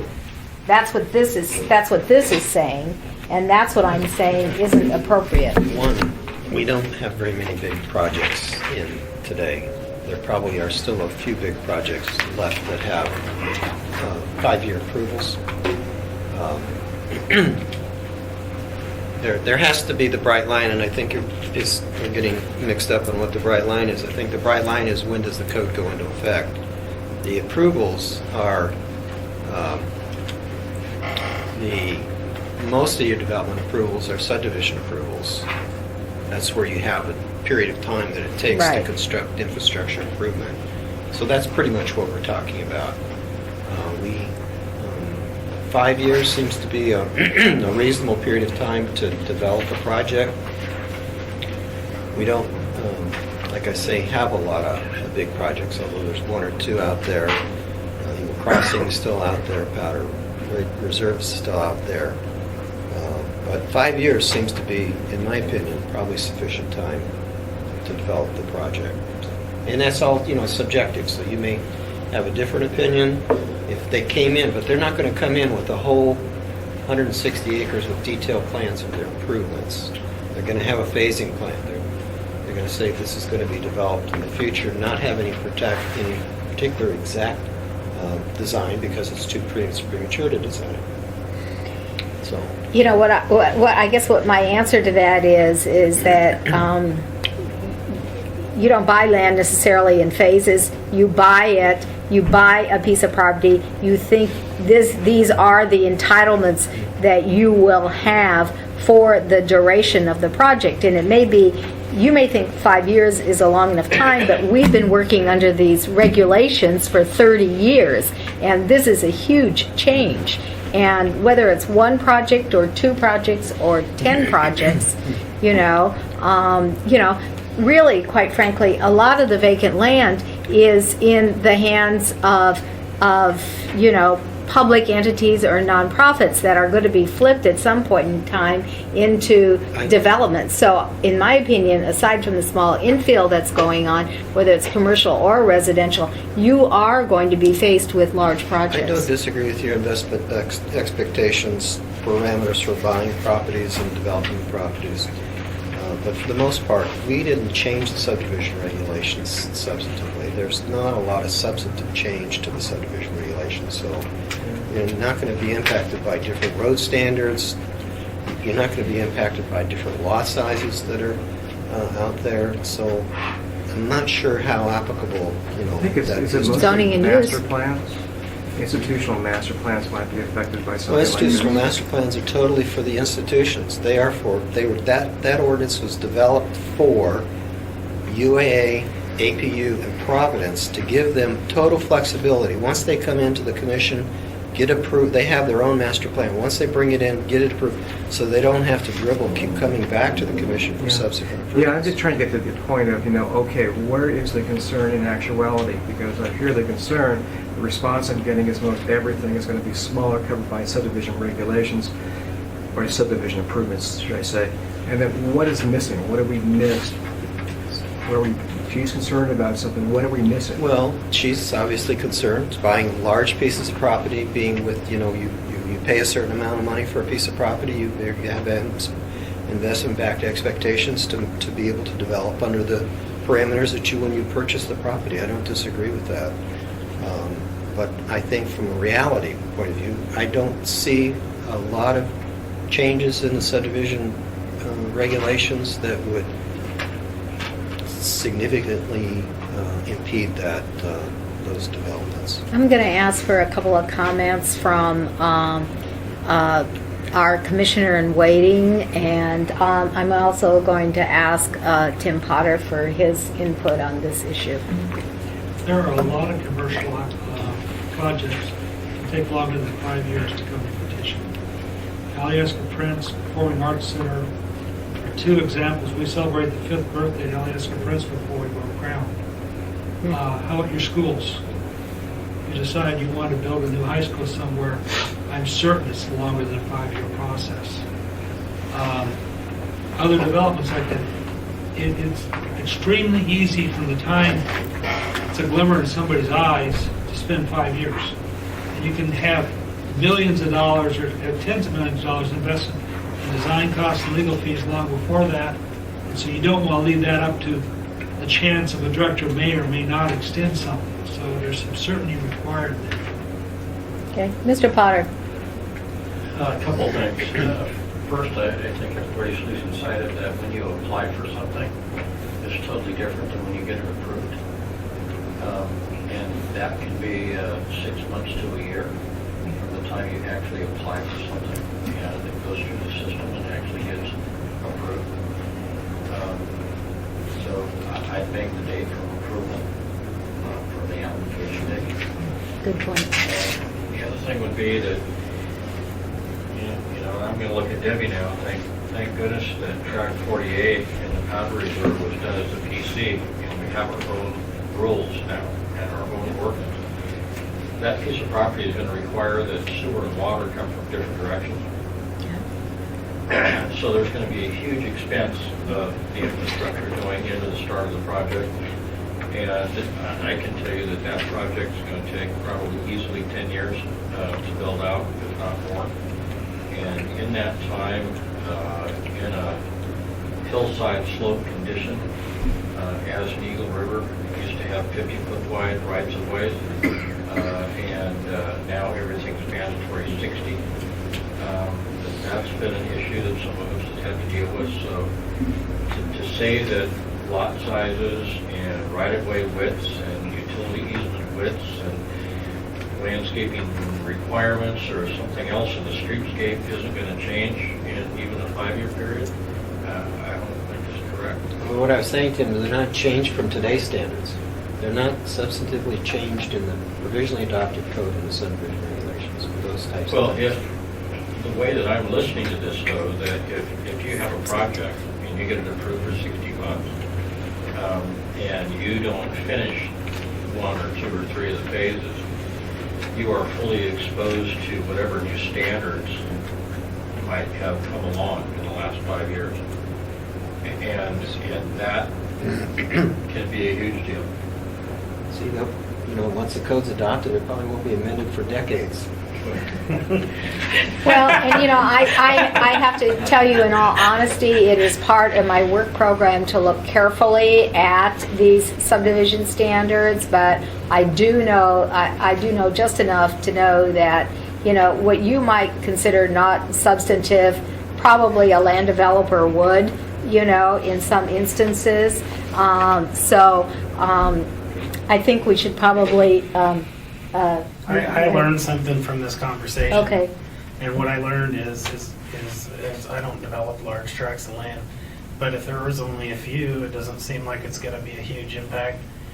And if it's not going to be a huge impact, I wouldn't have a problem supporting a project being grandfathered, for the lack of a better word, once it's started. And there should be a provision if there's if it's not a big deal, if there's not too many of them, or I just don't see the problem. But if we don't know, or if it's a low impact, why don't we err on the side of not hurting the guy? I don't think anybody disagrees with that. You just need to define what the project is. I mean, does it have an approval? Is it what is it for a PC development? Is it conventional? Well, that's for you smart guys to help us with. Okay, all right, okay. I think we have enough to go on Wait, here. so where are we at? I don't think we have enough. think so? So for a multi-phase project. I gotta have a cookie. I would add one thing, though, is that it may be advantageous to add something along the lines that there is the ability of the developer to come back to the planning commission to deal with some of these issues, where the commission has the authority to make a determination that in fact the existing standard should apply. So that's the way it runs on the problems too, I think. Well, I see that E1B as a problem because multi-phase projects is only going to apply to the phases with a complete application. So what I hear you guys saying is you want, once any phase is approved, the entire, you want the whole project to be able to be built. Once one phase is approved, is that what? Typically what happens, is that if you've got a 100-acre piece of property and you do a phased project, you'll effectively try and plan out the entire thing. And then you'll plat into lots the first phase or two to create however many lots you think you can sell in the next 2 to 3 years. So you're not financing the entirety of all the improvement. And then once those are done, then you'll bring on the next tract and plat it through another process. But you've already planned it out to have certain setback requirements of road widths and lots and those kinds of things. And that's where the right thing to do is a master plan project. The bad news is if you don't get it done within a certain period of time, you've got some exposure that the rules might change, and then you didn't leave a large enough tract in a certain dimension to be able to get the required lot depth and a new wider right-of-way dedication and that. So all of a sudden everything's upside down. In the old days, and probably still today, when someone would come to me and want to do a larger planned unit development project, which was a master plan project, I told them if they couldn't sell it out, finish the project and sell it out within 2 to 3 years from the day they broke ground, they should not do it. Because the market changes so fast, everything changes. Well, is the answer to extend the approval time, or is the answer to change E1B? I think you've got the grandfathered in. If you have some confidence that when you went back to the applicable authority, like the planning commission or the planning board, you can go for a time extension. There is no guarantee though. And that is the scary part. So you could get part of a project done and then sit around on the balance of 50% of it because we've got a downturn in the economy. And you've got utilities in, West Park is a good example. The Peterson's new phase of 40 acres is, for the most part, designed and built over the top of primary utility runs that were made to service the first part of the project.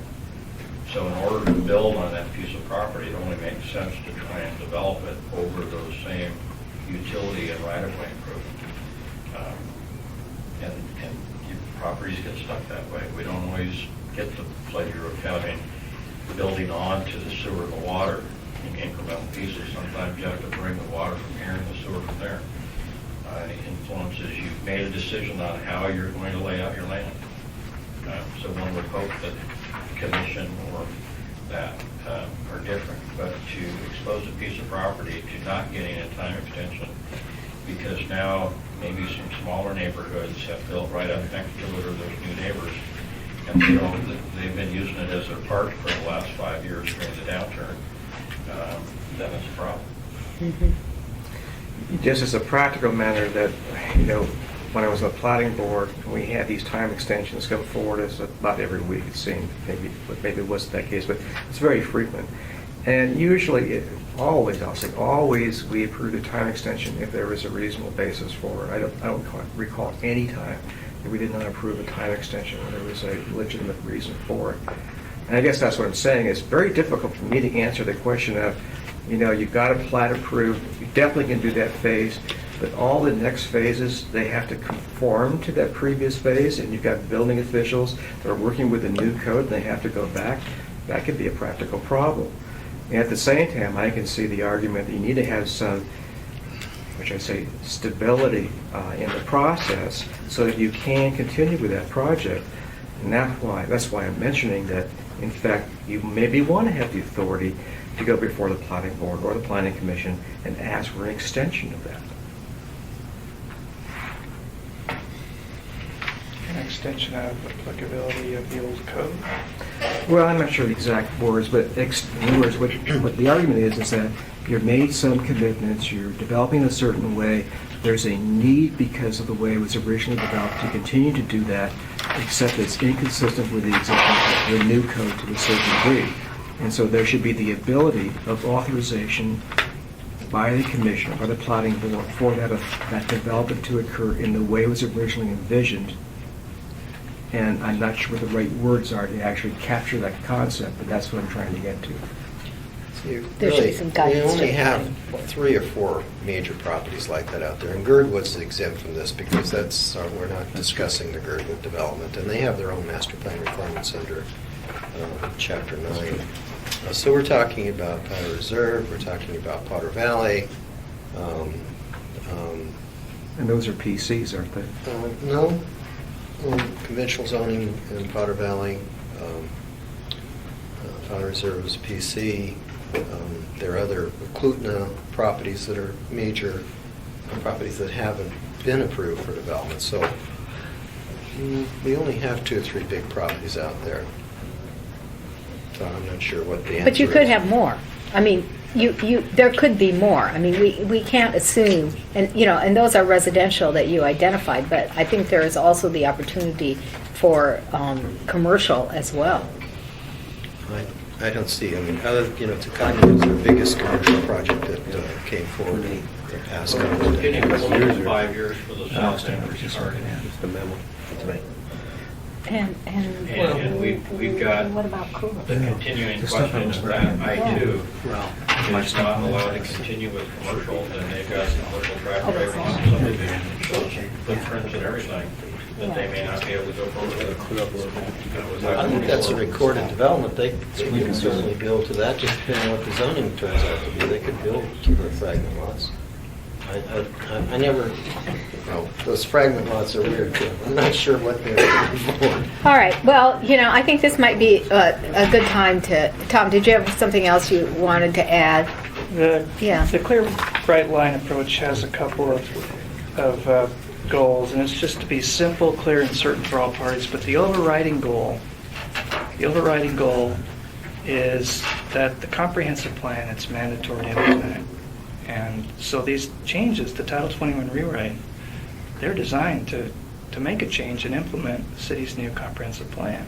And it's not designed to hurt development or eliminate development. It's designed to change things And the best way to implement a comprehensive plan is to, when the top 21 is effective, to apply the new standards. We certainly understand investment backed expectations, and they have a legitimate role in this process, and they need some due consideration. Okay, thank you very much. At this particular point in time, let's take a 7-minute break because we've all been sitting here for a couple of hours, and we're going to come back and deal with the rest of the agenda. Well, you have to reinforce that. That's exactly what it is. Yes. Stated No, you said it. Yeah, that's exactly right. This is going to last 20 minutes. They're going to have an It's not just legislative bodies always going to give efforts to these projects that have a significant investment into them. The question is, what point in time is significant investment line? A lot of these 40 acres are so contiguous, the rest of my part is not. I have plans for more. So I ask the question, what is the trigger? So you come up with the trigger. I have plans for this next 40 acres, and I thought it was pretty apparent when it came down to there were only 1 or 2 properties out there that for that size that need this kind of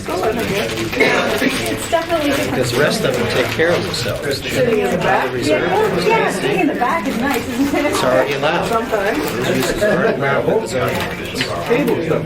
PC district allows them to develop that. Regardless of what we do here. We're not talking about a lot of properties. And even county stuff. We didn't change much of the subdivision regulations. That's what I was trying to say. There's some tinkering. We didn't change the road widths. We didn't change sidewalk requirements. We didn't change the lot sizes, although I think we made the lot sizes smaller in the R6. Right? Acre instead of acre and a quarter. Taking the right of way out.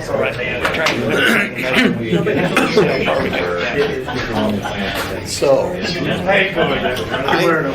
my question, my big overriding question,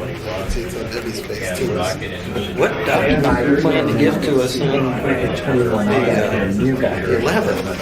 After you get it done, what's that format going to be like? You know, it might be good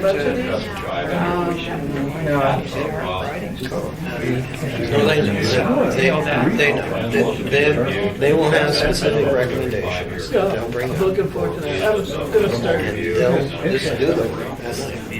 Now I gave Ernie the election. And somebody's going to have to deal with it. I don't know. I'm not sure I want I'm going to take a break. I'm like that. I don't mean to add that. We gotta have something like this. I don't believe we're going to do that. The issues will be around that work. We will be talking about effort. Yep. Somebody will be behind something else to grab that. What's that?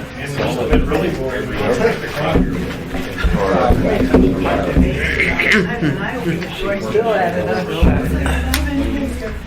Hey, Jerry, what's your sense of Fire Island's future for development? I think its future is going to be a few more wind turbines out there. What about houses? Its real future should be a causeway over to Kenai instead of over in the other direction.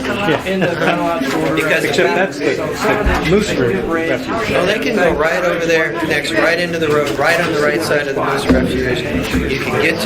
You can go fishing, you can be there in a couple of hours. You wouldn't have to go on the dangerous road over here. I was just thinking about that today. We met with the group of Board of Supervisors, and we were talking about the dangerous road. Really, if we built that causeway over there, Anchorage, Raspberry, Fire Island, over there, people would, we would It would be great.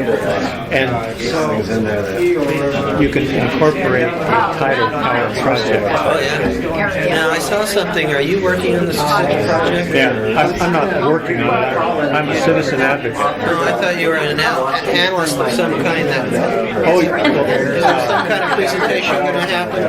yeah, I gave a. We taped the radio show this morning. It'll be here on Thursday afternoon at 2 on 1080 AM or 95.5 FM. It's just actually Stacy said the Home Builders Association is looking for speakers, basically. And they just got check. I've given a lot of presentations on it around town. As you know, Fire Island has the capability of deep water work. Yes. But that is, and that's why Rescue and Wiseman, remember? Well, Under Tom Fink? it has really good industrial potential out there. Whether there's more wind turbines out there or not, but really what needs to happen is a few years back.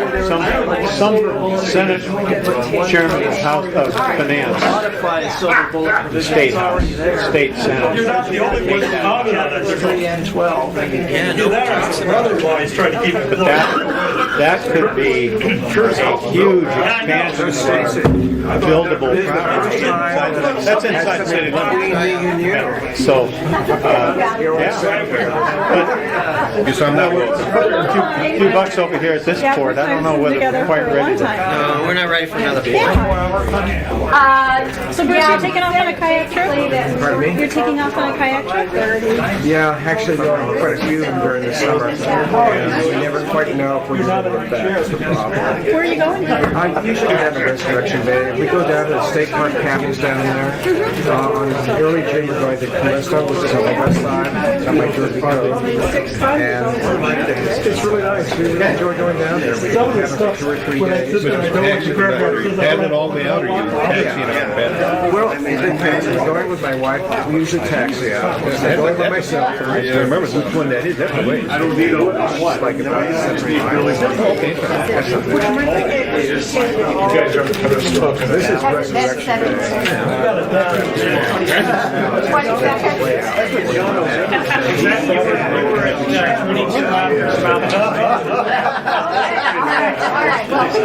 I'll bring it back. But I only start on July 3rd on the other side. So I don't get across the Yeah, by the prison? Yeah. Yeah. All right, let's That's the way I would go. I don't like grab a cookie, some chips, whatever. Let's get started again. Folks can't see it. Thank you. Jerry goes go by the scare All right, so for the 3 or 4 projects that item number 4 will affect, I think we've talked it to death. Let's move on, and you're going to revisit it, Jerry. That's what I understand. Yeah? Item 4, Item number 4, right? we'll provide you a final version of that memo as soon as we verify that last item, and Jerry looks it over. Okay. All right. Moving on to item number 5. Sally, you want to take that for us? That issue is, should the director of any municipal department be allowed to initiate a rezoning? Or should it be limited, should it be more limited within the administration? And maybe Bruce could take over. He wrote, I thought, good materials on this issue and some recommendations.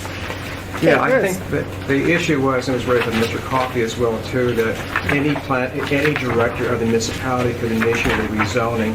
And the conversation we had, the discussion we had at the time was that seems somehow not appropriate. It ought to occur the way it occurs right now, which is usually the planning department or the administration. So the conclusion I think we came to is to substitute the word administration. Okay. And that was a simple solution, as I recall. Yep, I think that's the general consensus. All right, thank you very much. Moving on to item number 6. The revised code establishes new criteria for rezoning. Is there a need for all, I think there's 17 criteria, there used to be 4. I emailed to each of you the current criteria, so you could compare.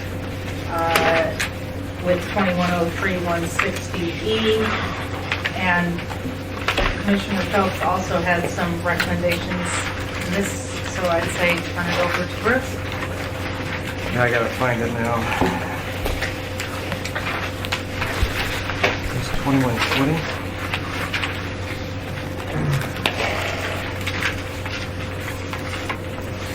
Oh, 3.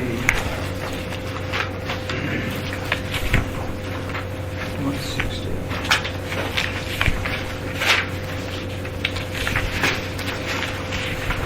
It's on page 6 of your memo on chapter 3 issues. Yeah, I don't have a memo with me. Oh, here it is. Here, you can take mine. This one? No, I think Oh, you want yours? no, this is fine. Great. So basically, when I was looking at this, this was also an issue was raised by Mr. Coffey as well too. He came to a different conclusion than I did, but basically what I had done is reduce the number of the rezoning criteria down, deleting a number of items, and then retaining some, but also in some others to actually change the wording. So you see some changed wording in here, number 2 as well as number 10. And I'm trying to find this.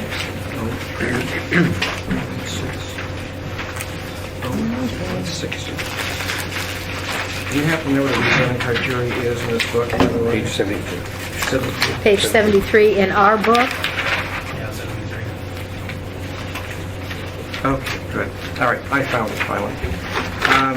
So if you look at the approval criteria, my book is on page 73, and it's labeled E approval criteria. If you look at that, you'll find that items 1, 5, 6, and 7 I would retain, and I would delete items 3, 4, 8, 9, 10, and 11. I would also modify 2 of the items in the way that he's described here.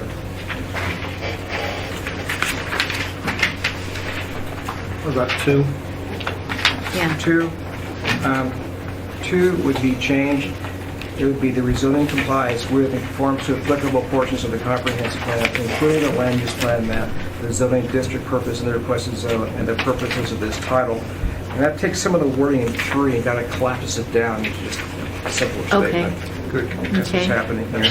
Okay.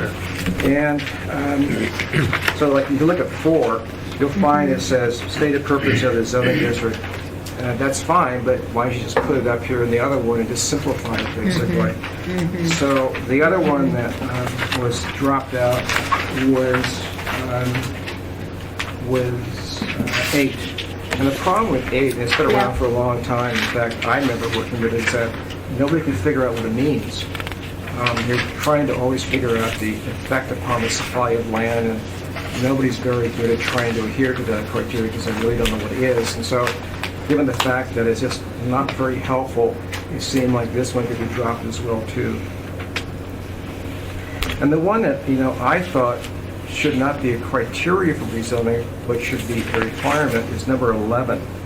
And I thought that should not be a criteria, like it's not a good thing to do. It should be, you can't have split lot zoning.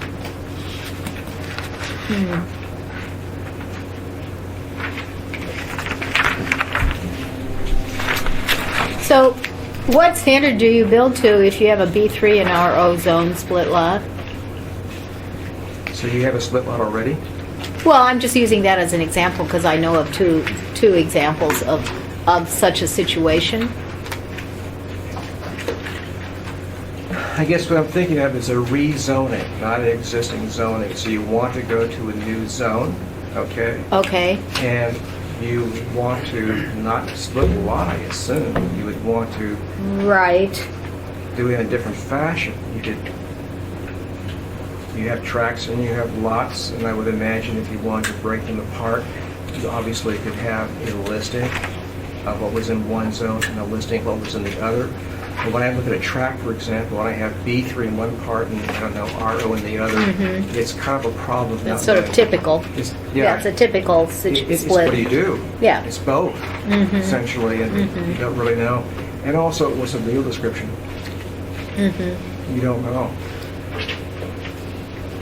In other words, you don't know in actuality where the split zone actually is. It's just a line on the map.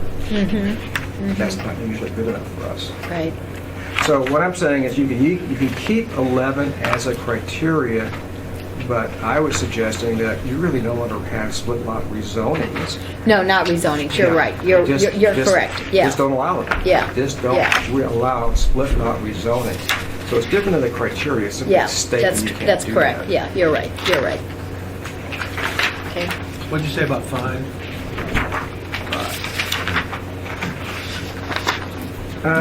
I kept it.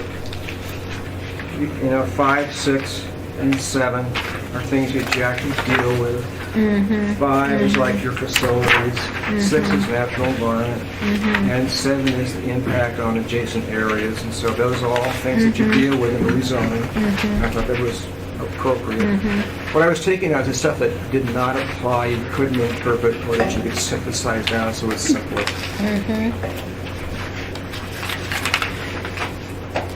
Makes sense. Okay, is there any other comments? I heard one that said sort of makes sense. You have a comment, I do. Jerry? You stripped out the relationship to the comp plan, which I think is very important, that items 4, 8, and 9 remain. So that's just a personal observation. Covered elsewhere? Well, the rezonings, what else, you have to hold into some standards, and those are some standards to meet on the application. And those are valid land use standards to hold the application to. Yeah, but you've got that already. If you look at revised 2, it says the rezoning complies with conforms to the applicable portions of the comprehensive plan, including the land use map, the zoning district purpose, and the requested zoning purpose of this title. You're saying they're That's redundant inclusive. then? Yeah, we're just saying it's redundant. It's just redundant. You've got the authority, and by the way, you want to have that authority. I'm not disagreeing. Well, you've taken 3 out too. Yeah. So you're just saying 2 is a per. Yeah. Yep. So that's your rationalization. Yeah. I was looking at 2 and saying to myself, geez, I would have to interpret this myself and figure it out. Number 8 is one that staff uses on a regular basis. Certainly they can't, they can do the analysis on the supply of land. That's easily done, and we require that of the applicant. It's in current code today, and, it's a reasonable standard. Okay, well, my counter argument to that is that, okay, you find out the existing amount of land in that particular district. What you're trying to do is find out if there's sufficient land in that particular district. Staff does not do a projection of actual need. They don't do that. And so you can't make the determination if there's an adequacy or inadequacy of commercial land in that particular area because the analysis is never done. And, my point to this is we would never rezone an R3 or an R4 piece of property to B3 if we followed this, because, Karen Iverson's report demonstrates that there is a severe shortage of low-density multifamily, but yet, there have probably been 6 or 8 cases of where we rezoned R3, R4, or property to B3. But we have another report that says we have the same deficiency in commercial, too. And in industrial. And industrial. So we're short all day. And we're short So, across the board. did you have a comment? Oh, no, Yeah. Tim was raising his All hand. right, Tim. I just wanted to throw a little bit of mud on the whole picture. Great. This has been one that's I've talked to Joe about 4 different projects and pieces of property, and that's why I'm also very interested in the land use plan map. There are places in town where there are even family-owned, very well-run industrial operations on industrially zoned property. They have acquired the 5-acre R3 property next door, did that some time ago, to make sure that they had room to potentially grow. And there needs to be some calculated way to not just have a hard, flat, you can't change residential to something else. Because in fact, continuation of a very good ecologically sensitive company that needs to be able to grow but can't financially move to another location needs to be taken into account as well. And depending on how it's written, that may or may not be possible. Yeah. So, So what's more important, residential, commercial, or industrial? Oh, let's not. John? You have a comment? No comment. Tim brings up a good point. You know, all three of those districts really, you shouldn't, comp plan is, the 2020 is overdue for an update, and that one provision needs to be addressed because we do have a deficiency in residential property, but we have the same deficiency in our commercial property. So they kind of have to be evaluated on the merits of the request. I think you really have to consider what some of the consultants did tell us, that some of the commercial and industrial, but especially industrial property, we don't have a shortage. We just have a lot of it located in the wrong place. Like Wasilla. Yeah. Well, I mean, so Tim, I guess based upon your comments, you are in favor of deleting this because it is ambiguous and Well, it's... it's always been interesting. It's been a game to play that if you showed that there was no other available B1A or B1B or B3 in the area, that was an immediate qualifier, that there must be a need because it's all been used up. And I think we're smarter now than back then, and that it needs to be an overall conversation about where are we with our residential or commercial or industrial. Is it in the right place? And what are the specific instances associated with this specific case? Like the one I'm giving, I know that if I came to the commission right now, you, Madam Chair, would say, we're not going to change that R3 to industrial. And that's a tough one, because I think the merits are there. Are you saying I don't have an open mind? On some issues. Mr. Potter. Mr. Potter. Who's got my gavel? You didn't have an open mind. I think that on some issues you're very passionate, and I clearly understand that. So you're, based upon these conversations, generally speaking, does the commission support the deletion of Bruce's recommendation for number 8? Yeah. I see a couple of nods. Yes, yes. All right. Okay. Thank you. We have some direction then to. What was the direction? Yes. Delete it? Yes. Yes. You have some final comments? Not necessarily that I'm opposed to this concept. I'm opposed to the language. Okay. I don't think the language does anything for you. I think you can get to the same way, but you have to use different words. And that may be appropriate for somebody to think about. But right now, this language does not work. I'll develop some draft. You're gonna develop some staff and circulate it before the next meeting. Thank you. All right. Okay. The next item on our agenda. Yeah, I do. Sally. Yeah. I got that a little open Well, do we want to cover Bruce's I last do, item, but chapter 1, conformity to plan? Where? This is one that was never raised as being an issue. That's an important issue, actually. All right. Yeah. Where are we? Where are you, Bruce? Okay, copy now. The document? Where are we? This is the document here. D? This is the one, yeah, it's that one right there, D, conformity to plan. I had done this evaluation some time back. I don't know if it ever made it to the commission, actually, because some things were given to the commission, some things were not. But basically, there is this... If I can interrupt you? Yes, I'm sorry, but if you would email everything to everyone, then that's better. That's fine, I'll do that in the future, but when I was doing that initially, I did not know the procedures. I was mailing just to you, actually. Thank you. That's fine. Yep. What this is really trying to get to is the issue that the commission was grappling with before, which is what's the specificity of Title 21 and the relationship of Title 21 to the comprehensive plan, and where is that right line between the two? Because a lot of people are going to say, if we're going to be developing a project, it should be to Title 21, not necessarily the comprehensive plan. argument from staff, counter argument from staff is everything has to be consistent with the comprehensive plan. And they might be right to a certain degree, but in terms of the practicality of it, you want people to follow the zoning code and the subdivision code in the development of the project. So the wording that I have here tries to get to that particular problem, okay? And this is what it says, if you don't have it.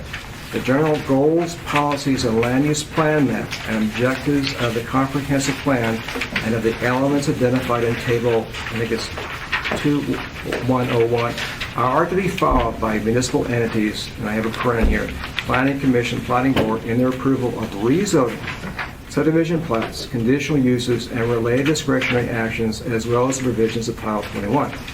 All provisions governing the use and occupancy of land and affected by Title 21 shall be in accordance with and conform to the specific requirements of that title for such use and occupancy. So it tries to draw that distinction between the two. So like when you're doing a rezoning or a plat approval, in one case it's a commission, in other case a plotting board, you really do look at the land use plan map, and you really do think about those issues that drive the comprehensive plan vis-a-vis that particular plat. And when you look at the plan map, you look at the residential, and you look at the density levels and all that. But when you get down to, a building permit or a land use permit or something of that nature, you want to follow Title 21. And that's what this does. It makes it clear as to what applies. And that's the way I came out in any event. Okay, so the general goal, policies, land use plan, maps, and objectives of the comp plan, and of the elements identified in table E, show one are to be followed on this one.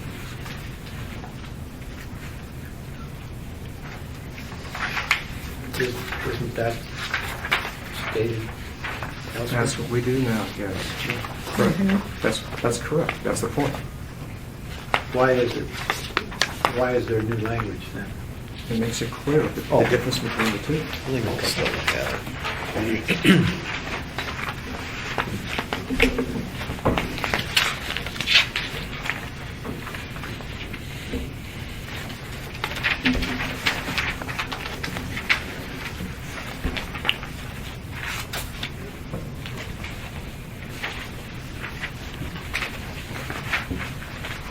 And I can't recall what position was on that.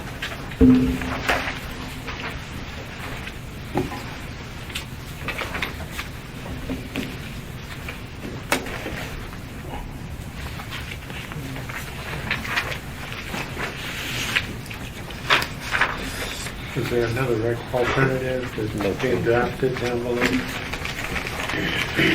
That must be from staff. Yeah, that's the step.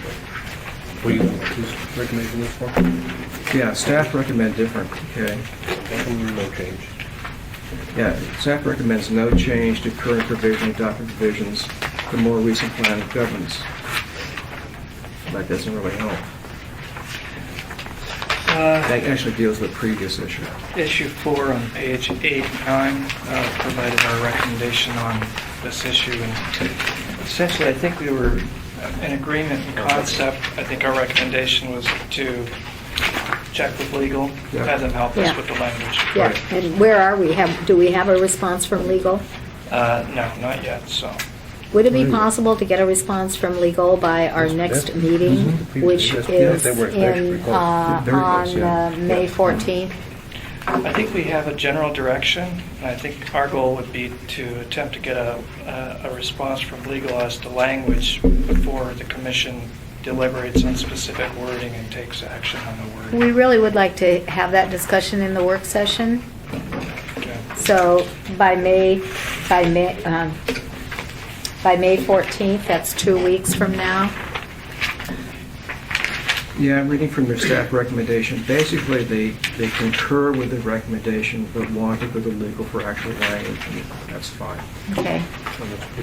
This is a big issue, and we need to get this behind us, and I would like to have those discussions in the work session.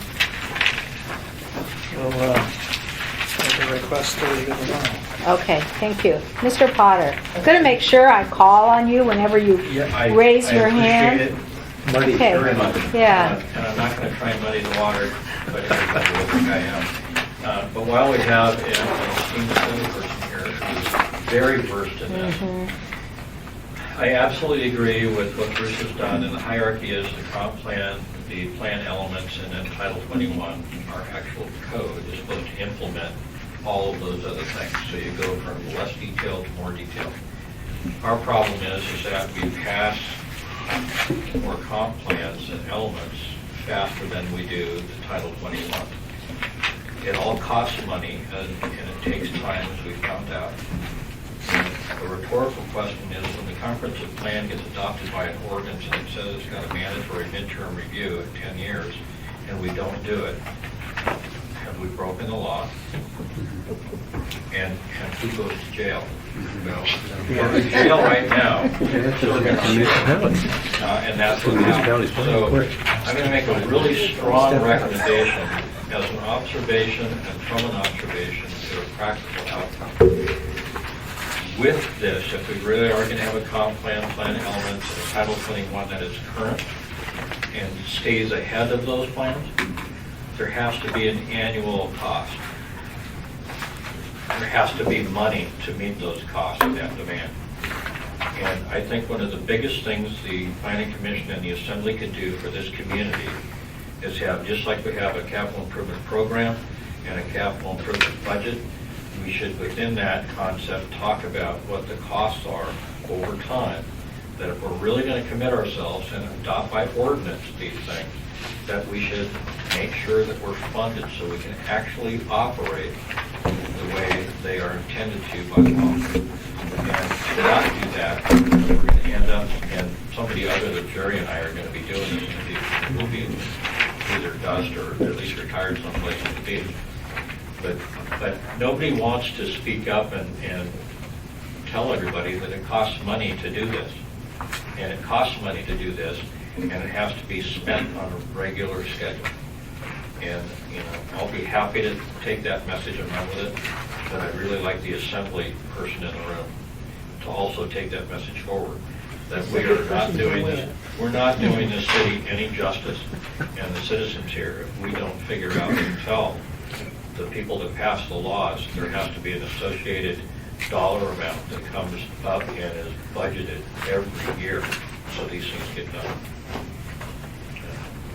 Well, technically, you can't obligate a future assembly. But he's right. Yeah. but Yes, you are absolutely right, which gets into an area that we're not going to go to tonight, which is budget. Yeah. And maybe the P&Z ought to be more active in supporting the department's request and the for needs. just that. Yep. Yep. But we can only do so Once the much. government starts spending money, they have a hard time quitting. Yep.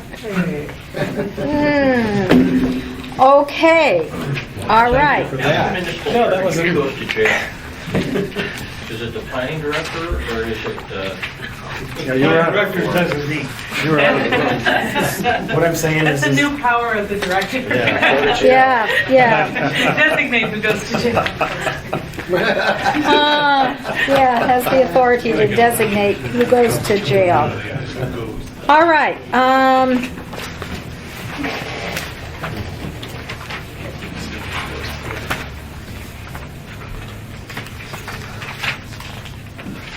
We're on chapter 5. Before we turn to chapter 5, what I see is that we have discussed all the issues in chapters 1 through 3.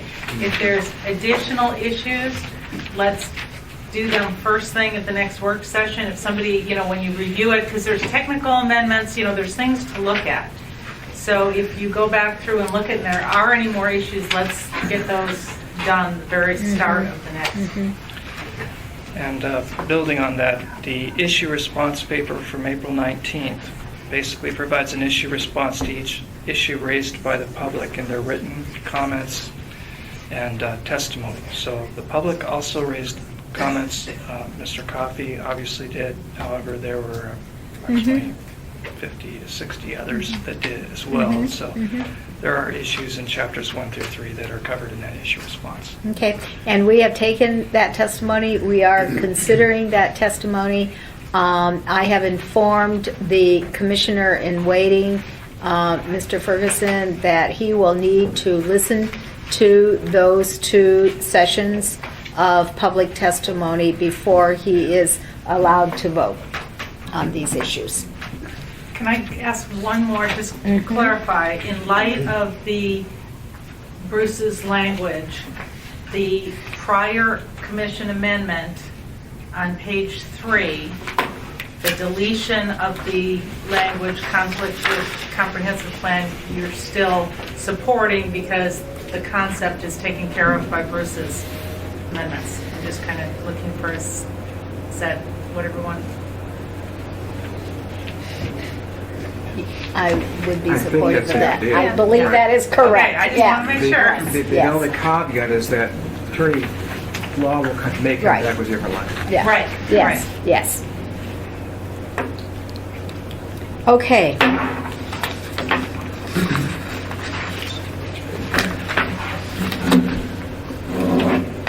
Chapter 5. Sally, do you want to walk us through this? Can you? Well, I think the biggest issue is the number and classifications of uses, and this gets a little complicated because since you're not implementing the new zoning districts, all of the tables are really incorrect, or will need to be revised. But on top of that, the question is, do you want to change any of the uses? There are 3 proposed tables in the coffee materials. Exhibit J is the table of allowed uses. Exhibit K is a table of accessory uses. Exhibit L is a table of off-street parking. And kind of the threshold question is, do you have issues with the uses, assuming you make the changes so to reflect the existing zoning districts? Do you have issues with the way the uses are set forth in Chapter 5?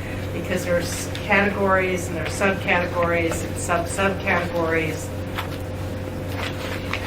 Well, what I would like to do in the beginning for general purposes is, this is a momentous decision here that we have made in prior work sessions, which is to set aside all of the new zoning districts and to retain, our recommendation to the Assembly would be to retain the existing zoning districts until we have confirmation vis-a-vis an economic study of some sort that is going to tell us what, in essence, is the impact of these changes in uses in the various zoning districts is concerned, and specifically how it is going to affect property values up or down, and the tax base, quite frankly, and revenue stream for the municipality of Anchorage. So this is an extraordinary moment. You had asked that Yes. the municipal assessor look at this, and he's looking at it now. Okay. When do you think he might have some information for us? I would imagine he probably will have some kind of analysis in the next 2 weeks. Okay, so we could expect it on our schedule, and we can put it on our schedule, you think, for May 14th? Well, we tentatively can do that. I'll confer with him tomorrow to get a more exact. I haven't talked to him about when he can get to it, but I did talk to him the next day after your previous meeting, and he said he would look at it and try to do whatever kind of analysis he might be able to do. Madam Chairman, that's one aspect of it. The other aspect of it is the development of the land use plan. That's right. Yes. And, Yes. that's going to take a while to develop. And it's developed right now, but has to go through a review process, and that's not going to be accomplished in a couple of weeks. Right, right. So I think there's 2 things you're looking at. That's right. Okay. The other, as far as economic impact analysis goes, that's about the time frame when we tend to have the package of all the previous materials and the details of the updated tests. Effects on land value from use types, effects on development costs. So I think you'll have the specific stuff, work that staff has done, but I think you'll have a much broader perspective from the municipal assessor on his opinion on the issues. And, you know, I guess I would say when Terry Parks and I met with the mayor, as I announced last week, he did say that he would find the funds for a new economic study as well, because, you know, several of us believe that the current economic study is insufficient, and we have yet to see it in its entirety, but, you know, we will take a look at it, but, you know, we did receive that commitment from the mayor, and that it would not be done by someone from Colorado or St. Louis, but that it would be done by someone from this within the state of Alaska that was familiar with our situation. So I guess I just want to reaffirm the direction that we're going. We appreciate the information that's going to be provided on May 14th. Do you want to revisit the issue then, or how is it that what's the feeling of everyone? Please speak up. Yeah, on the agenda. Yeah. And look at what the assessor has. I think that's a piece of it. It's a piece of it, the land use plan map. We're not going to have the study done, and we're Yeah. not going to have the land use map, but Maybe maybe further with the problem of timing. Yeah, I'm Yes. concerned we get it 2 weeks from now, that, Yeah, you know, we're going to talk about it the day we get it. yeah, Yeah, that's, Yep. it would be better, of course, to have it the Friday before. the Friday before if So possible. they can read it. Yep, And this is critical. It really is. We have Okay. to understand the financial impacts, impacts, okay. economic impacts. But then we need to figure out what, I think maybe a subcommittee you could appoint to Oh, set up. good idea. Set up a little economic impacts subcommittee to help define what the broader commission would like to see, so that staff has a clear understanding of, you know, economic studies can go all over the map. Right, right. And we need to kind of prioritize. Rich, you've volunteered? You've spoken up? Is that a possibility? And I was in the Army, too. Yeah. That's right. You did learn, didn't you? We need a couple more people. Right, all right.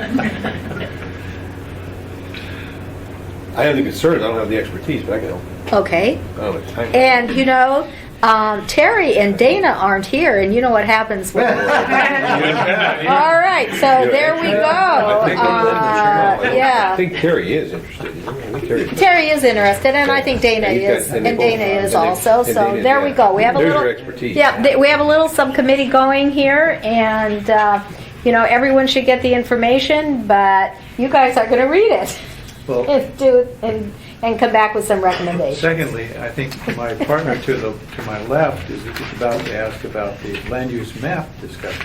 Are we going to have a land use map subcommittee?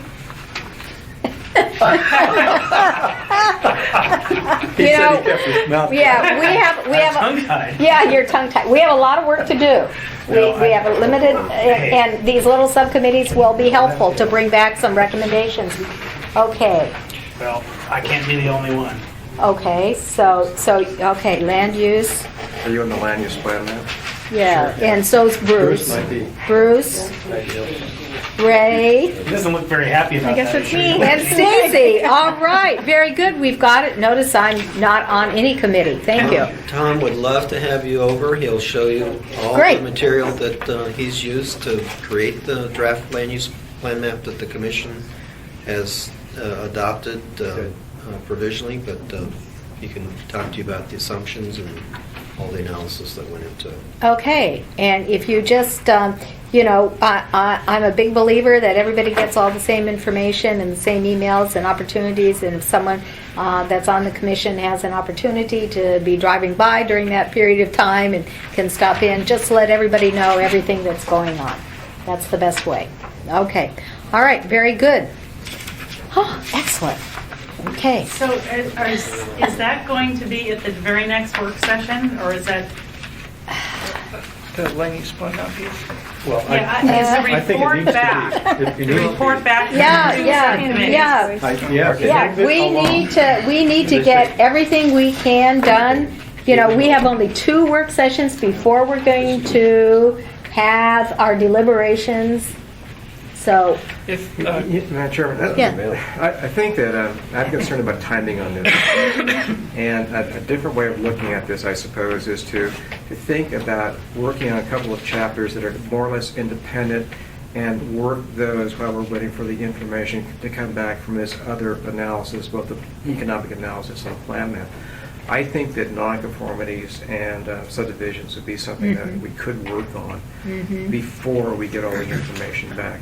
Buy us some time. so you would recommend on May 14th that we work on subdivisions and nonconformities and pick up any other issues, and then on May 21st, work it that way? Yeah. Okay. And I'd be happy to then go through that stuff, give you some Okay. issues on both of those. All right. And I would like to Okay. advance those. So. All right. I'm in agreement with that. I think, is that acceptable with everyone? Yeah, I would Okay, suggest so, I would suggest that each of these subcommittees meet with Tom prior, within a week, to get it started. To get up to speed on where you're at. And then begin the thought process. Because it's just complicated. yep. Okay, well, and then keeping in mind that by May 24th at 5:30 p.m., I need all of the information, any findings that you have from the subcommittee. We really, really do. So I'm asking a lot of you, I know that, in the next couple of weeks, but then you'll be able to take a nice break over Memorial Day weekend, except for me and Sally. And then we're back at it for 2 or 3 weeks. We've got to move on. We just have to move on. Can the economic group meet with you next week this time? Monday evening. We have cases. Oh, Yeah. that's a regular Yeah. meeting. Yeah. It's going to be during the day, isn't it? Well, you could meet like at 4:30 or meet for a couple of hours prior to Work the case session? meeting. Is there a work session? I can't do it No. at noon time. I No. come all the way over here. It takes me about 30 to 40 Yeah. minutes. I'll make actually. whatever available to you. Okay, well, downtown, we have conference rooms downtown. Yeah. You know where the office DNR. is. DNR. That's fine. Show you what we have. If you could even do it before. Yeah, this is the map one. That's the map one I was Right. talking about. Yeah. You can use our conference rooms as You can do well it for the other before discussion for that matter. This is Monday, so, Well, yeah. Tom, if you're going to go to the map downtown, That's what I heard, yes. Yeah. well, I was talking about the other subcommittee. but- The economic study. But Well, what we can is- split you in half. Flexible, but What did it available right now? Have you not some printed information already on the economic study? Because some of the other committees in the past have received some of those reports. well, the commission itself has received a summary Yeah. materials early this year. If you really want Yeah. to cheat, you can actually get online in the EIA Economic Impact Analysis Report. The executive summary of that report Yeah, is you have is all that, online. yeah. I can point you to that. That'll be included in the materials you're compiling for you. I think the main material that we still have yet to get, and we'll get it to you all in a packet, but it will include the details of the updated 2011-2012 development cost tests, which were revised from 2008 in a small part based on comments we received. And so those findings we've given to you in summary, but what you receive are the details. So, Unit costs? Are you that detailed? Okay. Okay. it's a cost comparison between the two codes. Okay, Friday at 4:30, the economic meeting. Is Friday here? I don't think so. I don't think I'm available. this Friday. Thursday? Thursday is Thursday. probably, Is my wife. yeah. Fridays are bad. This Thursday. Does that work for you, Tom? We've got Terry and Dana out, so we'll have to find out when they're available. Peter, are you? Thursday, 4:30. Yeah, right now it's okay. Well, let's tentatively set that and then go email from there. I've seen the summary data, Yeah. and then reviewed that. Tom, would you be good enough to email the members of our economic group to just initiate that schedule? And then, And, you know, same thing with the map. And any information that you have that's emailable. and I know, Or and, could you point to know, a link on the web. yeah, and, you know, an important component of that is the townhouse work. And how are you coming along on that? I Well, the mean, townhouse- Evan Rowland is here this evening specifically for the townhouse issue. So can we spend a few minutes addressing that? So townhouse will be a separate set of tests. It's not in the economic impact analysis model. So we'll be looking at how several development examples would be affected by the provisionally adopted code, and talking hopefully with the couple of developers involved, and then coming back to the commission. You know, I just can't emphasize enough how important I think that is. We've been discussing about it since the very first work session. I know you have a lot of work to do, but you know, as far as from my perspective of the residential marketplace, the townhouse is the new single-family home, and that is what is affordable for this community. And those guidelines or regulations are extraordinarily important to how this community is going to develop residentially in the future.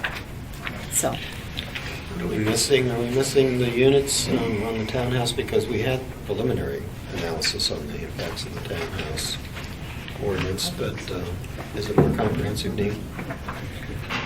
You know, I think it's just documenting what the impacts of the development standards are, which development standards, and what would have to change in the development, and what would be the impacts. you know, I'm sure that Evan and other townhouse developers would be more than willing to meet with you to help expedite this situation. So that's another meeting that I think would be really appropriate. You know, another builder, Ray from the commission. I think we need to move this along as fast as we can. Will that be ready for the next work session, or does that have to go to the second? We have 2 work sessions left. I was shooting for the 23rd. I would not be ready next work session. So, You mean the 21st? The 21st Friday. I'm sorry, the 21st. Yep. Oh. We don't want you to work on the weekend. We will. Okay, all right. Where are we? I've lost my place. Well, do we want to wait on chapter 5 then, it sounds like? And then, what about chapter 6? Do we want to start into the setback height, lot coverage issues? It's 8:15. Pardon? It's 8:15. Yeah, I don't think we can do it. It's very technical, it's very detailed. So we're going to do these, we'll do chapter 6. Okay, so Yeah. we'll start with 6, and then we'll do subdivision standards and nonconformities, And nonconformities. and Yes. then we'll see where we're at on some of the Yes. other things. But we'll So for sure do 6 will be those. next week? Yes. Yeah, we'll Okay. do 6, Okay. 7, And 8. and 6 is 2 weeks away. Next week's in 18. yeah, 2 weeks, because next week you have a Yeah. regular meeting. We have But the 6, next work 7, session- Yeah, and but 8. from my Wait a minute. perspective, I'm going to work on and give you stuff in a week. I thought we Yeah. were down only 2 hours worth of regular business next week. Wasn't that what Jerry? I don't know what our caseload is next week, really, quite frankly. I haven't looked at my packet that got delivered today. You were saying there might be about 2 hours worth of case. I think Ms. That Weiser was in wasn't June. bad. That was That in doesn't June. mean anything. Okay. We're trying to figure out if we're going to work next week. Well, let me go see what you've got. Okay. And we're not going to address chapter 10 at all. So Is that yes, correct? what, tell us, the mystery chapter. Where are we on the mystery chapter? I think it was August 8th or early August, mid-August, the commission, we held a public hearing on the draft Chapter 10 that was brought forward by the consortium. The staff recommendation was to do the rest of Title 21 first at the commission level. Review Title 21, make recommendations, and then immediately after that, turned it to Chugiak Eagle River for several reasons that we put forward. The commission, however, I believe voted to do the two simultaneous. Yes, we did. And that was what the public wanted. And what's happened since that decision was made by the Planning and Zoning Commission?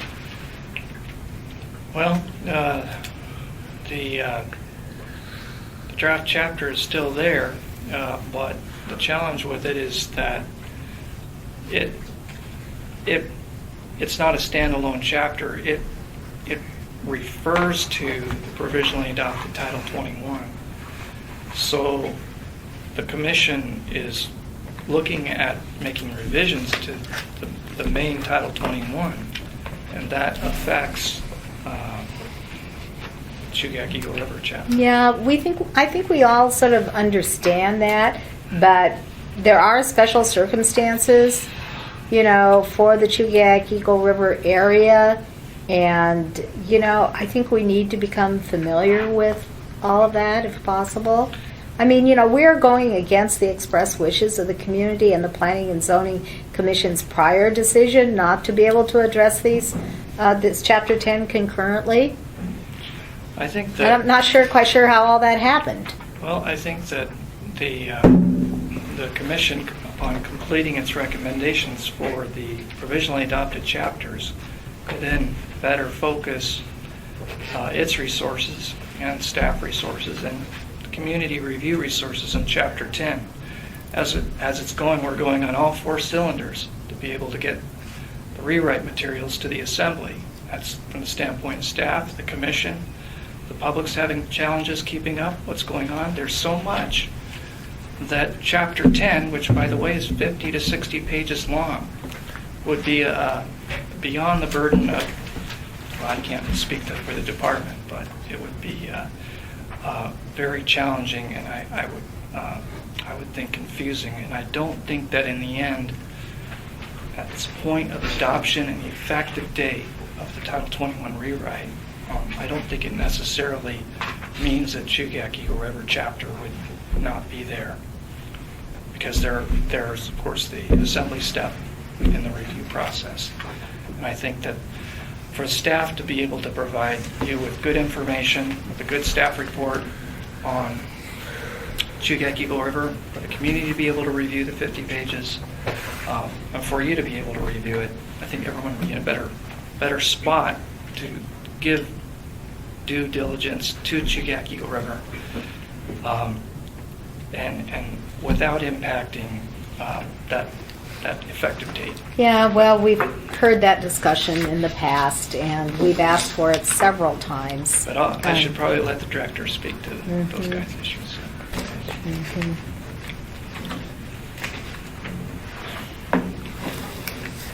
Okay, which day were we talking about? The May meeting or the June meeting? The May meeting. May meeting looks like you can do in a couple hours or less.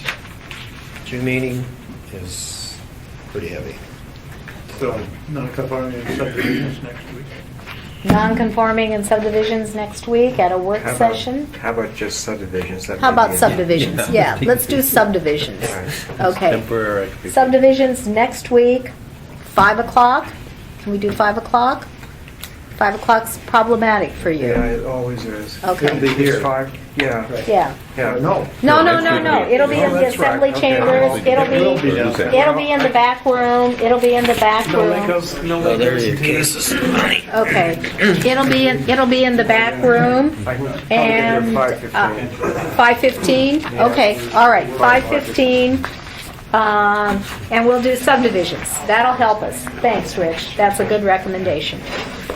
Okay, any other comments before we adjourn?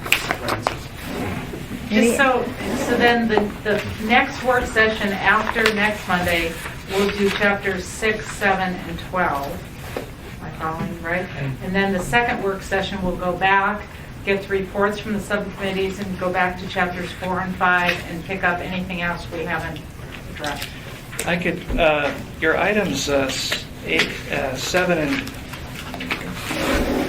9, 7 and 9, chapter 5 issues, those are somewhat independent of the zoning districts issue. It gets into a number of uses overall. And we can do those at any time, I would think. Chapter? Chapter 5. The chapter 5 categorization issues. of uses. Okay, Sally, would you do us a favor and send to all of the commissioners, because there are some that aren't here, what our work schedule is going to be? Should we Okay. try to do the chapter 5 issues Yes. next week? Yep. Well, we're Along going with to the have... subdivision? So, Jerry, what happens if we don't start on time? Your public meeting? Yeah. Who goes to jail? Well, you do have to start the meeting, I mean, because the public's been noticed, and so they'll be there, they expect the meeting to take place, so what are you going to do? Well, I was just thinking, that if we have a pretty light agenda for next Tuesday, we could get it done in a couple of hours. What happens, if we don't start at 6:30? What happens if we start at 7 or 7:15? Is that illegal? No, you start, then you I think postpone. we ought to start. You think we ought start at Just 6:30? break and then start it, and Yeah. do that, and then come back. Right, Okay. right. Okay. All right. Okay, so we'll just do, we're only going to have an hour then? Right. So probably just subdivisions. And then Just we'll- subdivisions. We'll pick up the 5 and 6.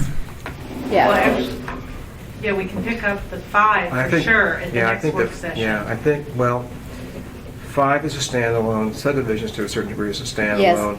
I just think because of the amount of time involved in doing these reviews, you can just do one in 1 week, okay? Yeah. But I think that the next week should be subdivisions, because I'd like to get review back to planning board. That's the reason I'm thinking that way.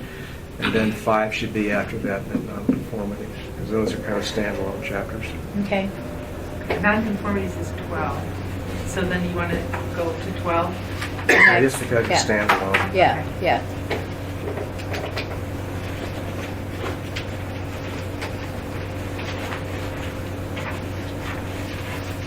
Okay, any other comments? Monday is then chapters 6, 7, and 8, the following Monday. So, Well, I think the following Monday we'll go first, assuming we get done with 8, right.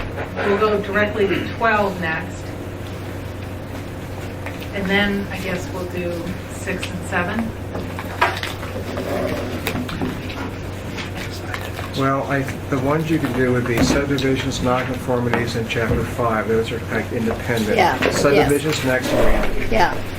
and then I would do nonconformities, Conformities. and then I would do 5. And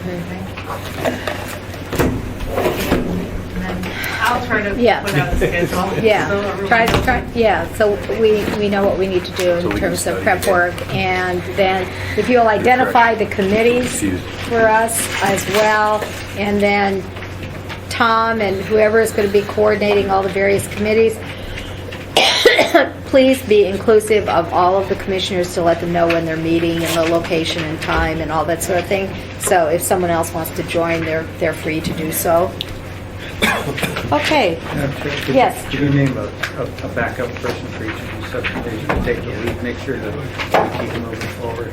Well, you are the, I'll take the lead. For the- But if I yeah. happen to be, then maybe if Peter yeah, wouldn't just, mind. yeah, Just- just work cooperatively. Since they snuck Yeah, out of here, Terry and Dana. Yeah, It's Terry and stuck. Dana. Okay. We need to nail them with something. They can't get away with that. All right. Yeah, just coordinate with you. Yeah, right? yeah. Okay, right. Okay. Thank you all very much. This is very important work. I appreciate all of your continued efforts.